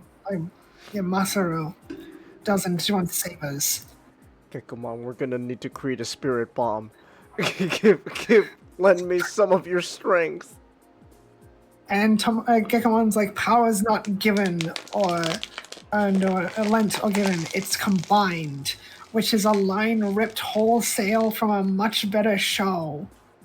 Oh. Digimon Sabers. Alright. And that actually had build-up. 4 episodes of build-up. We didn't even get 4 minutes of build-up for this line. So you're saying the moral of the story is I should just watch that show instead? Yes. Okay. Because Gekomon and Tomorrow gets really angry, and he loses control of his emotions, and then Gekomon takes a slight injury. It hurts him a little bit. And it's like, I'm sorry, Gekomon, I almost ruined what we had. Like, what are you talking about? What are you talking about, It's bud? like, you both want to fight. And Progonomon, you're doing it for the right... You're getting angry for the right reasons. Like, hey, you are going to kill my friends. I don't like that. Then in Sabers, Toma betrays the DATS team to work for Kurata, who is an evil scientist with Belphemon. And as it turns out, no, he was actually pretending to work with Kurata so he could rescue his sister. And the others were in on it, but Masaru wasn't, because Masaru's not very bright. He's a musclehead. And he gets so mad, he starts physically assaulting Toma, and Shine Greymon loses control and becomes Shine Greymon Ruin Mode. Good job. And it's in episode 34 of Digimon Sabers. And then when Digimon dies in Sabers, they turn into an egg on the spot and lose all their memories. So Shine Greymon Ruin Mode turns into an egg on the spot. No memories. And then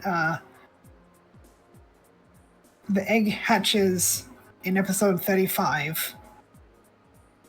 And Masaru apologizes to Koromon, thinking that, he effectively killed Agumon. But I had a theory for years that he didn't kill him, he just turned him into an egg. And only a couple years ago, so well after the show came out, my theory was confirmed by the encyclopedia because I finally got added to the encyclopedia because the encyclopedia is weird. Shine Greymon Ruin Mode just turns back into an egg. It doesn't die. But then they reconcile. They sort of reconcile. And in episode 37, we finally get the power is combined. No, the egg hatches in episode 37. Ruin Mode happens in 34. Goes berserk in episode 35 and turns into an egg. Then the egg hatches 2 episodes later in episode 37. So Masaru is taken out of the fight for 2 episodes.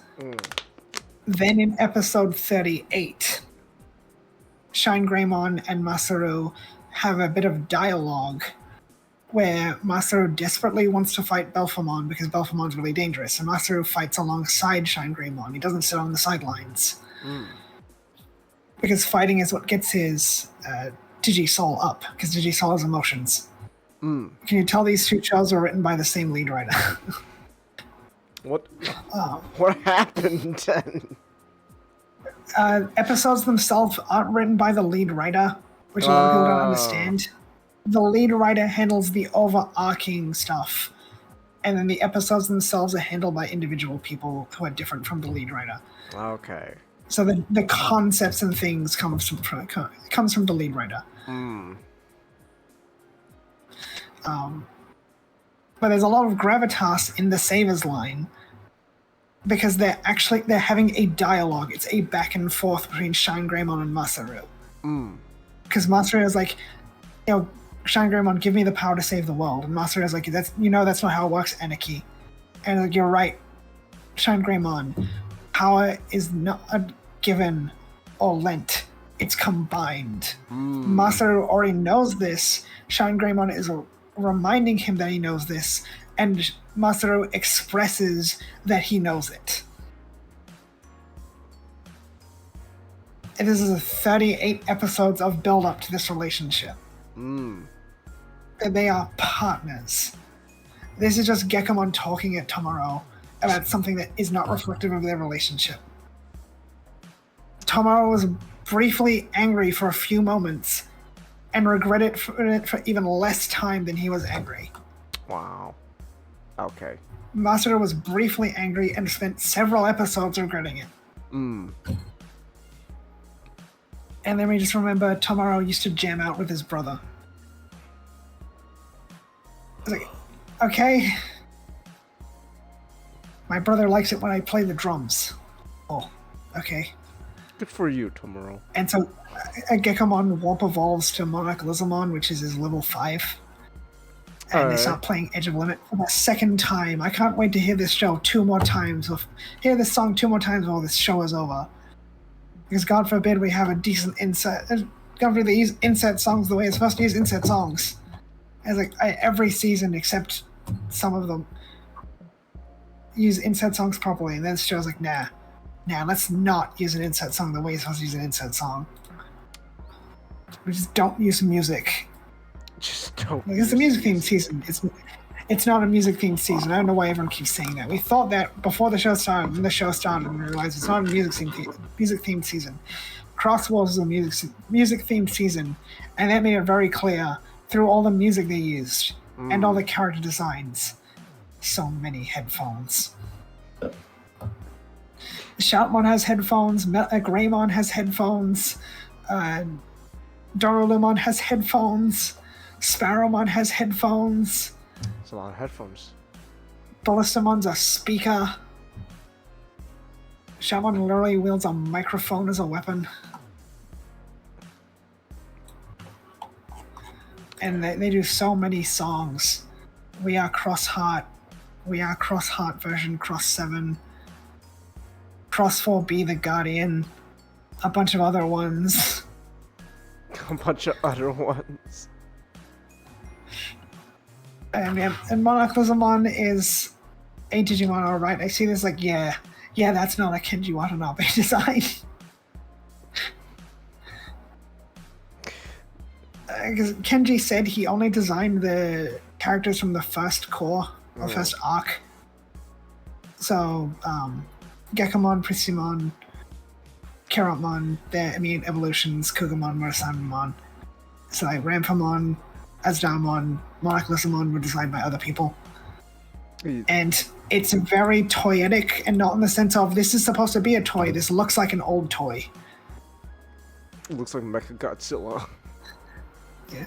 It's a play on Metal Greymon. It's like, hey, we've got the metal on the metal helmet, it's got the weaponized left arm. It kind of breaks the theme of a lot of cyborg perfects for protagonists, so that it's not just a cyborgified adult level. Which I understand why they do that, because making a cyborg Amalysmon would have been really hard.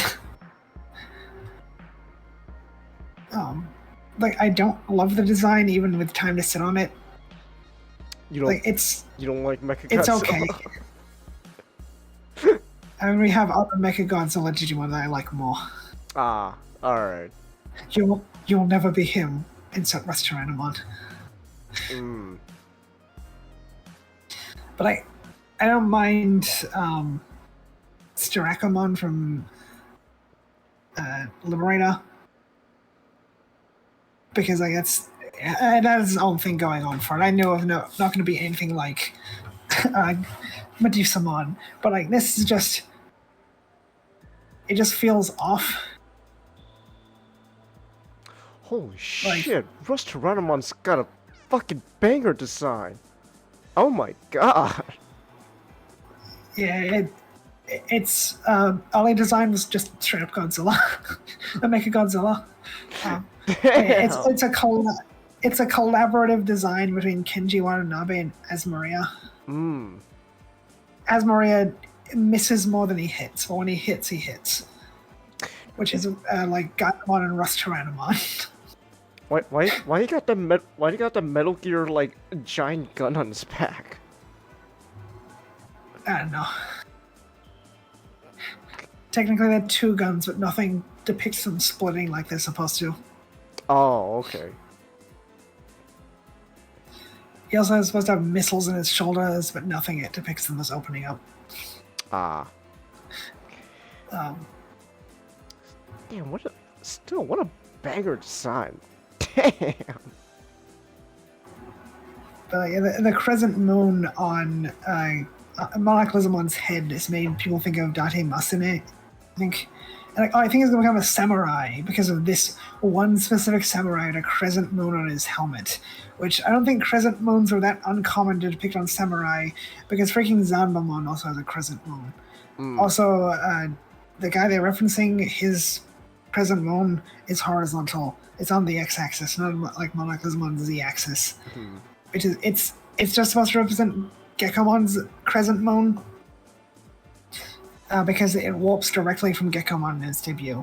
So it's like, it's not supposed to be an evolution to Amalysmon, it's supposed to be a level 5 for Geckomon.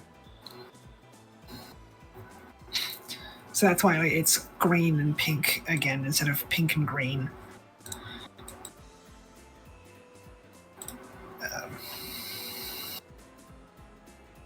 And I've seen also people say, I think Monoclissamon's going to evolve into a samurai because of all the Chinese references in this show.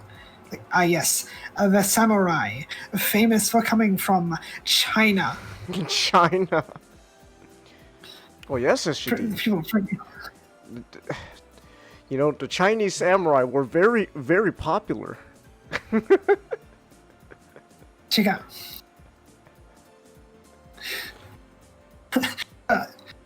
I think I was also the first person to realize where Monoclissamon's name came from, because I accidentally typed the wrong stuff into a search engine.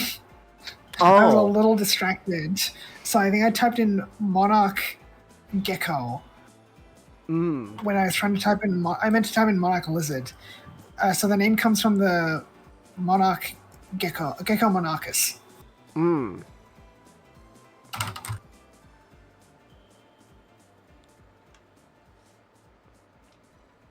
Yeah, Gecko Monarchus, the spotted house gecko, or Gecko Monarchus.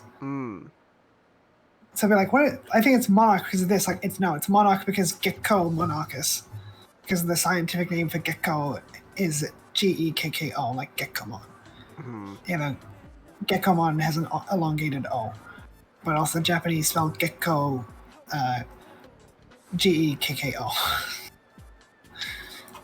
Because gecko is the sound a frog makes. Okay. But a lot of people were anticipating this would be when Gekomon got a Dark Evolution. But he didn't. This is a proper evolution, and I think if they do anything with the Black E-Pulse at this point, I'm going to be pissed off because now was the time to do it. They've done too many teasers. This seems to be the payoff where he overcomes the Black Emotion. So if they make him come to the Black Emotion, like, well, then they're just doing it for the sake of it. So I hope they don't. Because the Ghost game would have been better if they didn't do all the Ghoulis teasing. Because the Ghoulis teasing had a terrible payoff. Like the Ghoulis they built up to was not the Ghoulis in the final episodes. I see. Because we got a nice sequence of Monarch Lizamon fighting Progonomon. With like this, they put some budget into this one. But they, like I said, they'll ignore stuff about being gentle with Progonomon and kind of housing the other's E-Pulses, and he just goes all out and splits Progonomon right down the middle. Oh. But fortunately, the Sabatama is fine. Oh, okay. Oh, thank God. Because for if that. they broke with that, then everyone dies. And then he reverts to Cinnamon, which Cinnamon is a pile of sand and debuted in Pendulum Z with Cinnalizamon. So Cinnamon, Garmon, Cinnalizamon. And we do get a bit of tough guy personality from Progonomon, which is generic, but still appreciated that they give him something compared to a lot of other characters in this show. And Clay is like, well, kids, you beat me. GG. And they just, Kawarazaki's like, time to go, Clay. He just arrives in a helicopter just in time to pick up Clay and arrest him. And it's like, get all the comatose cold heart patients who are now awake, I guess. Which made me wonder, like, why didn't they have Raito just wake up after being cold-hearted? Why do they need him to break him out of the coffin before the fight even started? It's like he's hiding for several hours. Like, just have him wake up after defeating Pyramidimon. Because Progonomon didn't have everyone's E-Pulses. He lost them all when they defeated him as Progonomon. Because it reminds me, what happened to Shakomon and Ludomon? Where were they in all of this? And I don't remember if they got snapped up in coffins, but you think they could have broken out when Pyramidimon was defeated. And as Clay is walking off with Kawarazaki, Tamaro is like, wait, tell me about the monkey Digimon. And then with nothing to lose at this point, Clay just tells him his name is Gokumon, and you'll see him again some other time. Why doesn't he just tell him everything? Because now Glowing Dawn is effectively the inheritor of his will of stopping Long, because no one else is going to do it, if not them. No, he just doesn't. He just doesn't want to help. It's like, I'll give you the name, and you'll see him later. It's like, okay. And Genjo, of course, reports that Glowing Dawn apprehended Clay. And then Honoka is like, hey, Kaito-sama, Clay got arrested. And Kaito's like, I don't care. If it's not Kyo, he doesn't care. But then Kyo disappointed him, so I guess Kaito has no reason to live. Kaito is just drifting through life at this point. Until Kyo gets his level 6, which Gekomon and Murasaimon's level 6s were spoiled by the card game. I'll talk about them when they show up in the show. Alright. But then Rose speaks to her two subordinates, saying now that the 5 stars lost a member, they'll need to take action in the chaos to come. Did she just not know Clay got bountied? I think you would have lost a member when the guy was branded a criminal. I don't think there's any coming back from getting bountied by Wong. But then, of course, Honoka and Granite are fine. No, Hotaruko and Granite are fine. And she says that Tactics Team 7 were deemed not part of the coup, so they're getting off without any criminal charges. And then Granite's like, hey, maybe Naito took the fall for us? And Raito's like, why would he do that? And like, we don't know. We don't know. Did he? We don't know. People like, maybe he said that they were traitors because he believes so strongly in tactics and accidentally got them off. We don't know. A quick scene of him saying, "It's like, oh no, Tactics Team 7, those guys are traitors. F them," and accidentally getting them off scot free wouldn't have wasted that much time. Just saying. Or was it?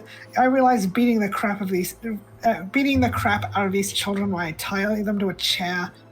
I do care about them after all. Oh, well, that's that's as realistic a possibility as him saying that he accidentally getting them off scot free. Either he did it intentionally or he did it accidentally. We don't know.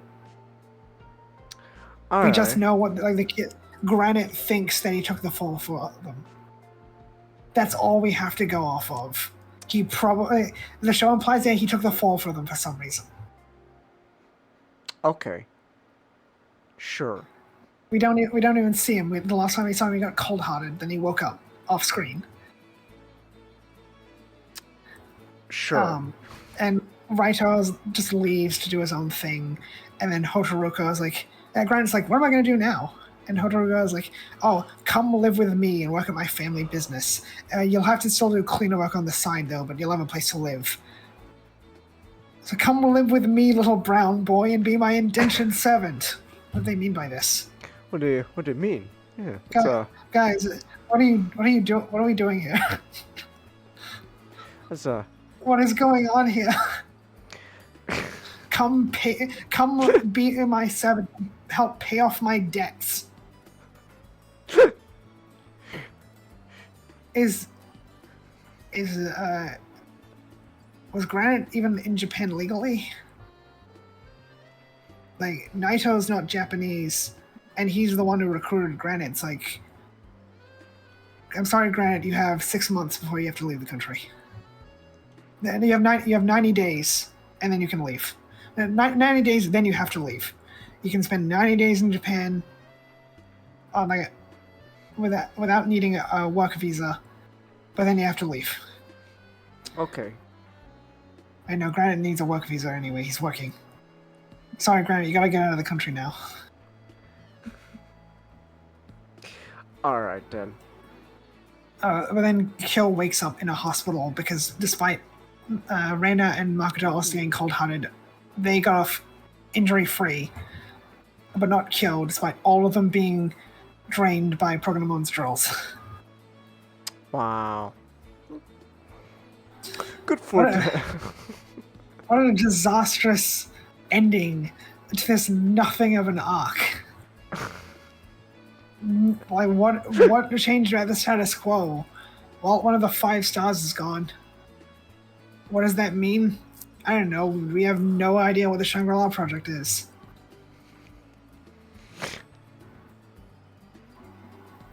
The tactics was a disaster. Like, Clay was a deeply traumatized individual who sought to stop the greatest threat the world had ever seen through the only means his trauma allowed him to see as viable. And then he gets beaten by a lazy hippie.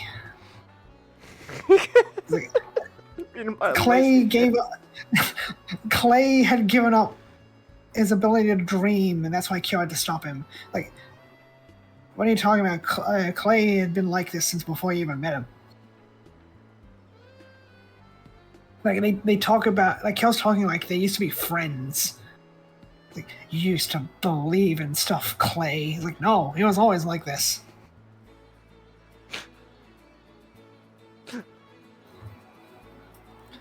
Like, I think recent information's come out. When the Kano Island happened, Kyo would have been a baby. Oh. So like it's not like he knew Clay when they were both young or anything. Clay's like twice his age. He's twice his age. But like Kyo talks about his dream, but like Clay was actually getting stuff done. Kyo is just gathering babies because it makes him feel better about stuff he did in the past, I guess. He's not accomplishing anything. And to make another silly example, it's like you're living in Jim Crow America and you and your superhero buddies are using your powers to rescue black people from acts of violence and squirreling them away where no one will find them and they can be safe. This isn't helping to fight racial hatred or combat the ideology and actions of the KKK and the system that are permitting such violence. You're just making yourself feel better. You're just making yourself feel better. People like I've seen conversations like, what is Kyo doing? Like he's gathering the babies. Like that's not doing anything. Digimon aren't safe as long as the World Union is trying to kill them. They're not trying to do anything to combat the World Union's monopoly on cleaners or try and get people to understand that Digimon aren't glitches. Most people think Digimon are just holograms. It's like then we're halfway through the show and Kyo's dream was established from the beginning, and they're doing nothing to actually work towards it. Could be like, oh, there's got to be more than 49 episodes because that was leaked by a leak, and be like, oh, that leak is a nobody, and be like, the leaker is not a nobody. And then they said we're entering the final core. It's like, yeah, we're gonna get like 49 episodes, give or take. It's like, yeah, this is like halfway through the show. Wow. And like, what is going on done towards the goal? Nothing. Nothing. They're a completely passive force. They're lazy hippies. It's like, oh yeah, we want the world to be different. What are you doing to make a difference? Well, we like the idea of things being different. Like the idea. It's like that one episode of I think of American Dad where they find salt in their backyard. So if you want to open a salt mine in their backyard, and then Haley wants the salt mine to open, so then she can protest from her window.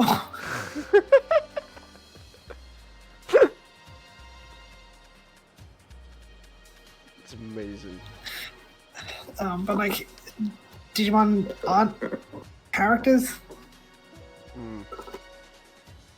Like, Digimon doesn't normally have human antagonists because Digimon are characters. We don't need human antagonists. Human can't fight like Digimon can, so it's just easier to go with Digimon.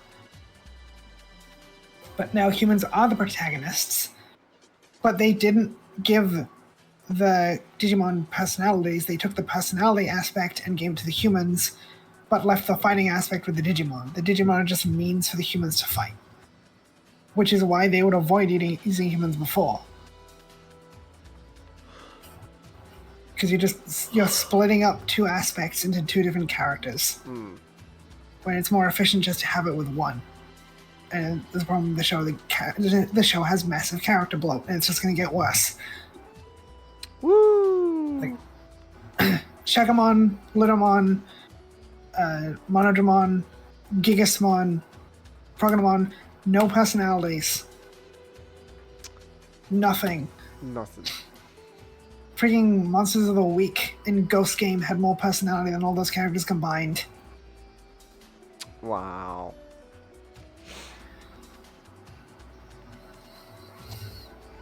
Like, it's supposed to be the tactics arc, but they're not doing arcs, they're doing cores.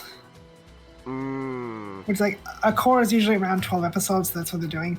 These 12 episodes are going to be about this, but they haven't actually decided what they're really going to be about. It's just, we got to fill 12 episodes. Arbitrarily 12 episodes. Digimon Adventure was being made up as they went along, so they didn't have an ending in mind when they started. Toei's just like, make it last a year. So they're like, okay, Digimon arc is this long, the Enamon arc is only a few episodes, and the Vamdemon arc is a bunch of episodes, and the Dark Masters arc is the final chunk of episodes. But this is like, okay, this is 12 episodes, then we arbitrarily move into the next arc. and then we're going to arbitrarily move to the next arc. Episode 12 doesn't meaningfully start the next arc, which is this arc. Episode 13 does not meaningfully carry on from episode 12 in a way that leads to this arc happening. And this arc is also not meaningfully going to lead into the next arc, which is the interlude arc. It's an arc where specifically nothing happens.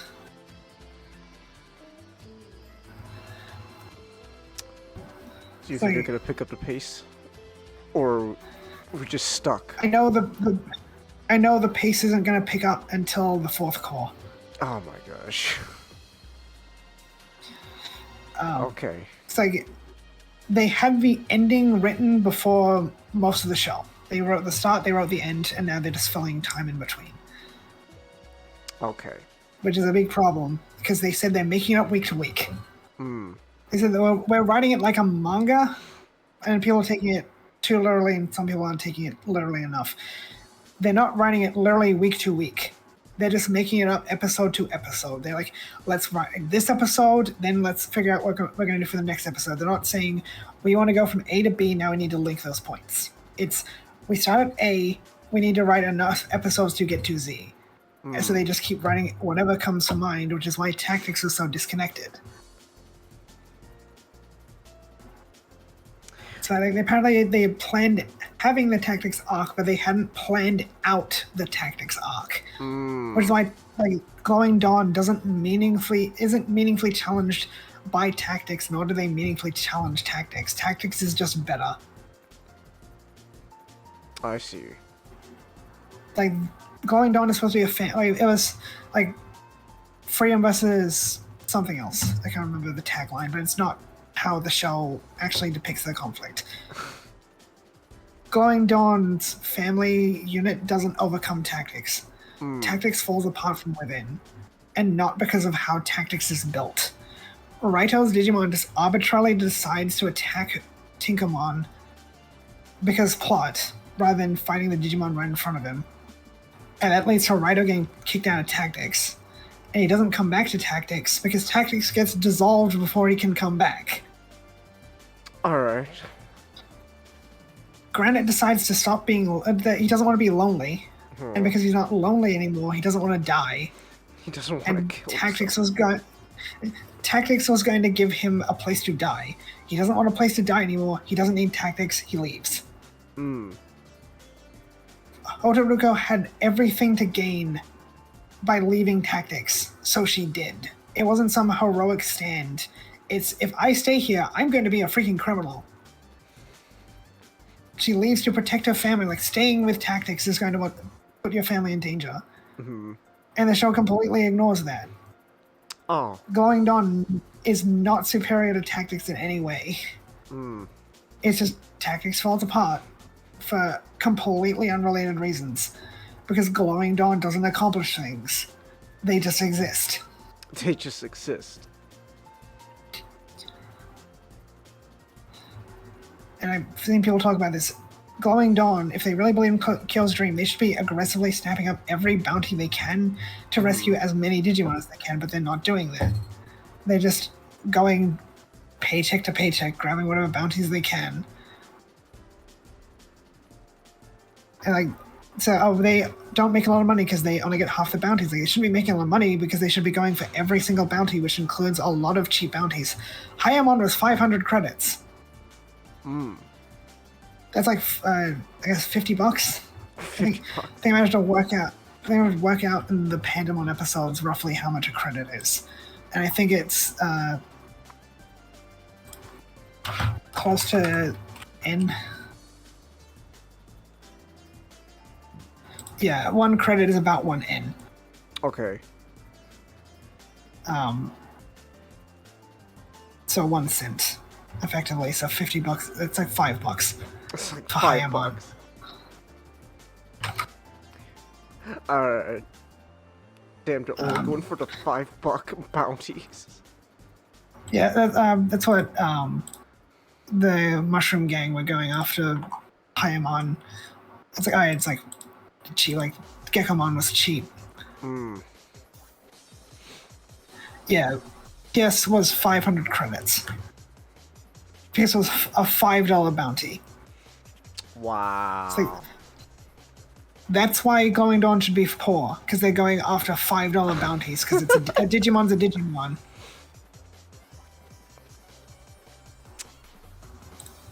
Good job, Kyo.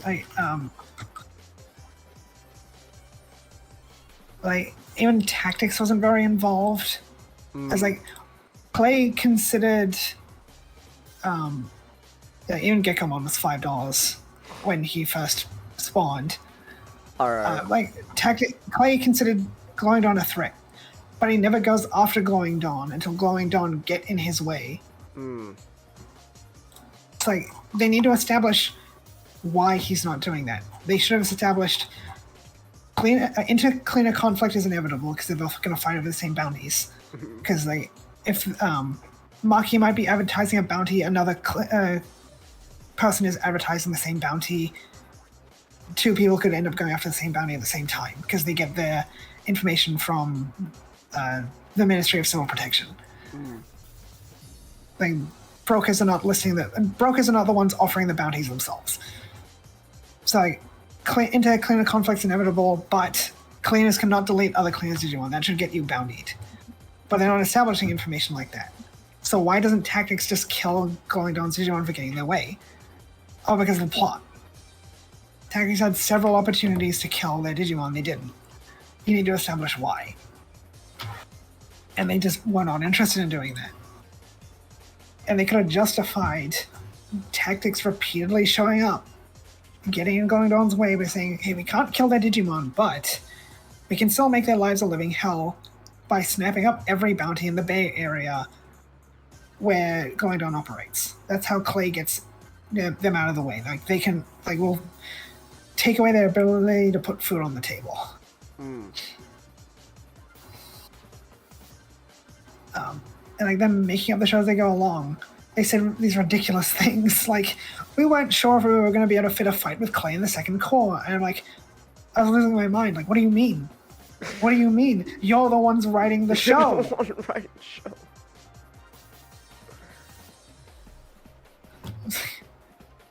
And they didn't decide on these major things until they realized, oh, we can fit this in the second core. Like, well, what were you going to do if you couldn't? Were you just not going to have Murasamon and Maimon have a big fight if you couldn't have fit it in by episode 24? Wait, oh, sorry, it's episode 25. Sorry, Murasamon, you got to sit on the sidelines. And speaking on sitting on the sidelines, halfway through the show, Renna still hasn't gotten an episode. Oh my gosh. So people points out, because Wolvermon could evolve from before the show started, Prismon could already become Wolvermon, Renna missed out on an evolution episode. Makoto got a two-parter. Tomorrow got a two-parter. Renna gets nothing because her Digimon could already evolve. It's like they don't have very clear priorities with what to do with this show.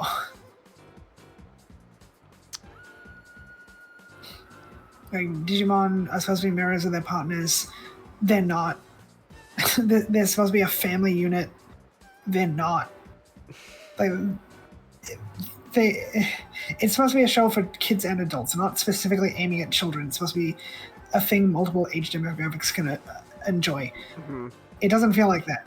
Oh. It still feels like they're writing for children. But, not in the sense of we respect the maturity of children. It's just something for children to watch at 9 a.m. in the morning. It's like, at least stuff had them being more like a family where they'd butt heads. Like, Reina's like, hey, you're part of this family and family cares about each other. Like, I never asked to be part of this family. They should be butting heads from time to time, realizing family is important and supporting each other in, difficult times. But no one's getting challenged, so they don't have those supportive moments.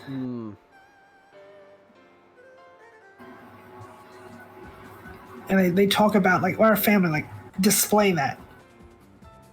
You can't just say they're a family and then just have nothing to do with each other besides just talking to each other occasionally like they're friends.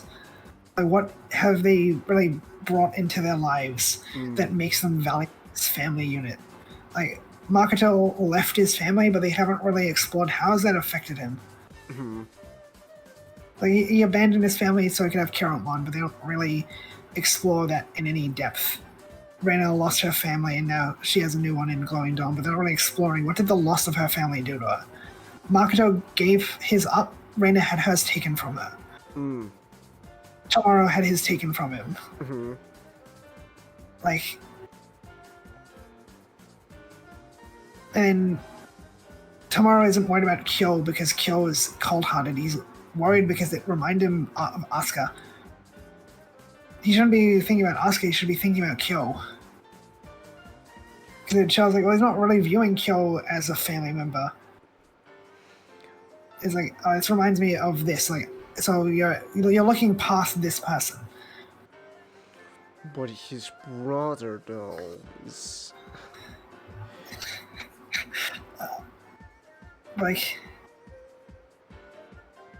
Yeah, it's just... Yeah, I was not enjoying the start of this arc, and by the end of it, yeah, there's a big step down from the first arc, which had a really good start, and then a bit of a rough end, but this is just... It never got good. Man. Like, it wasn't building towards anything, it was just filling time. And also reminds me of other things, like the lack of communication going on across Digimon.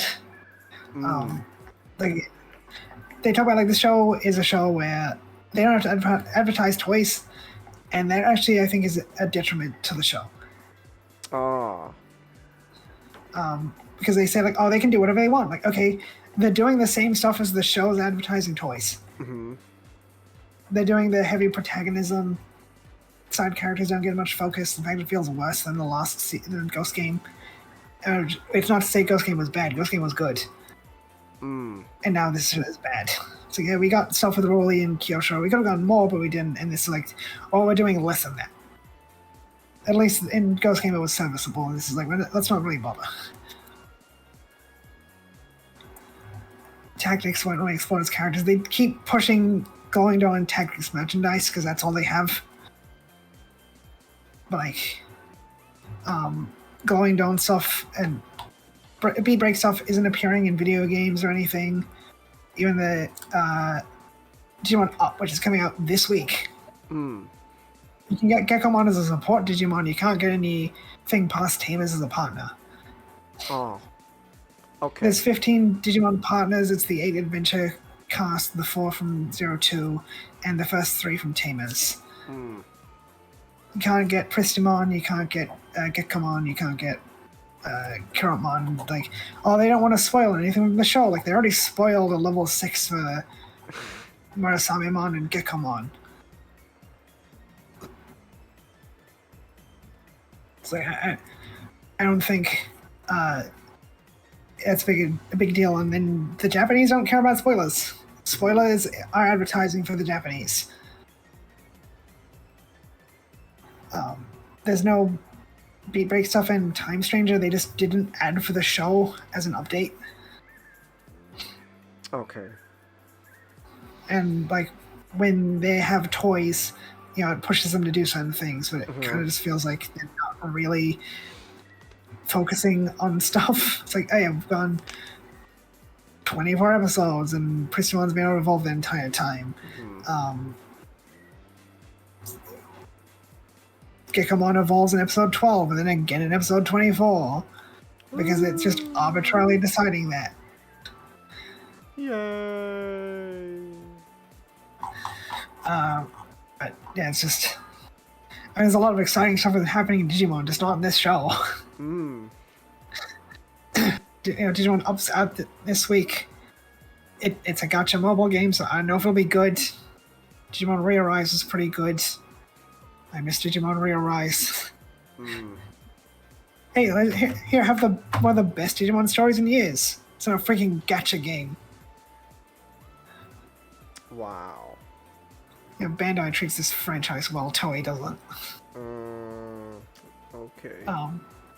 It remains to be seen how based Digimon Up is, and it is entirely dependent on Gomamon and Amidamon's evolutions. because sometimes they can't decide on what they evolve into. So Gumball becomes Plesiomon. Armadillo becomes Vikemon. They're like, oh, Vikemon suits Xenomon better. Like, no. Vikemon was literally made to be Armadillo's level 6. That's why it's a free attribute. On the D3, you'd connect it with the WonderSwan games to Jogger's Digimon. And Gumball would become Plesiomon. Armadillo would become Vikemon. So sometimes they do Vikemon for Gomamon. Digimon made mistakes. I will never deny that. And then like Pendulum Z did /Angemon for Armadillo. Like, if you're not gonna do Vikemon, do Clevis Angemon. Jeez.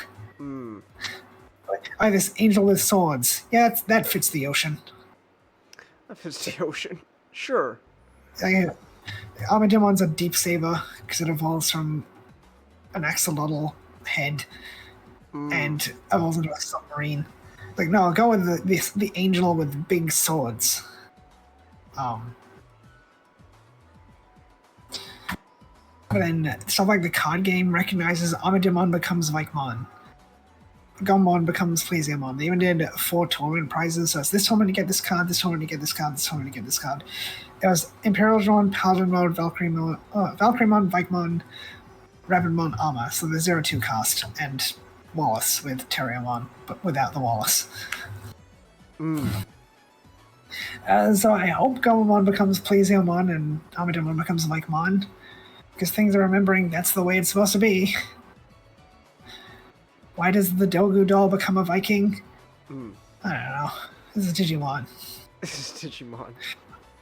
I'll give it a pass because an angel and Kylosaur becomes a Dogu doll. I don't think it's that weird for that to happen and the Dogu doll becomes a Viking. They're both pretty old. It's fine. And I guess there's a lot of Digimon news to talk about, so I'll talk about it in pieces of the reviews of the episodes and catch up on Beatbreak. I hope it gets better, but it's not gonna for a while.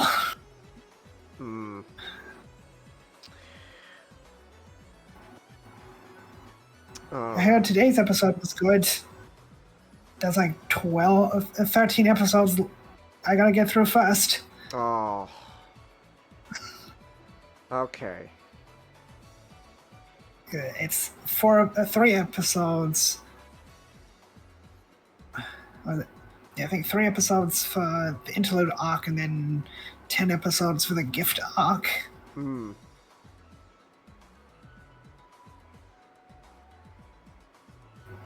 But yeah, this show had big ideas and so far no interest in actually implementing those ideas, despite having every opportunity. It's not that hard to write Digimon as characters.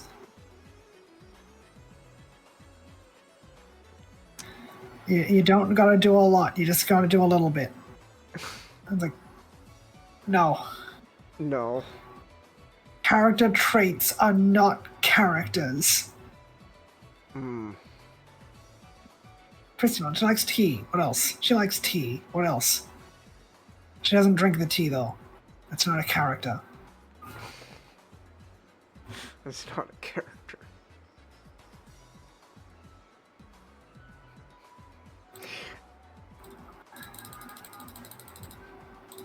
Alright, then. That's a shame about Beatbreak.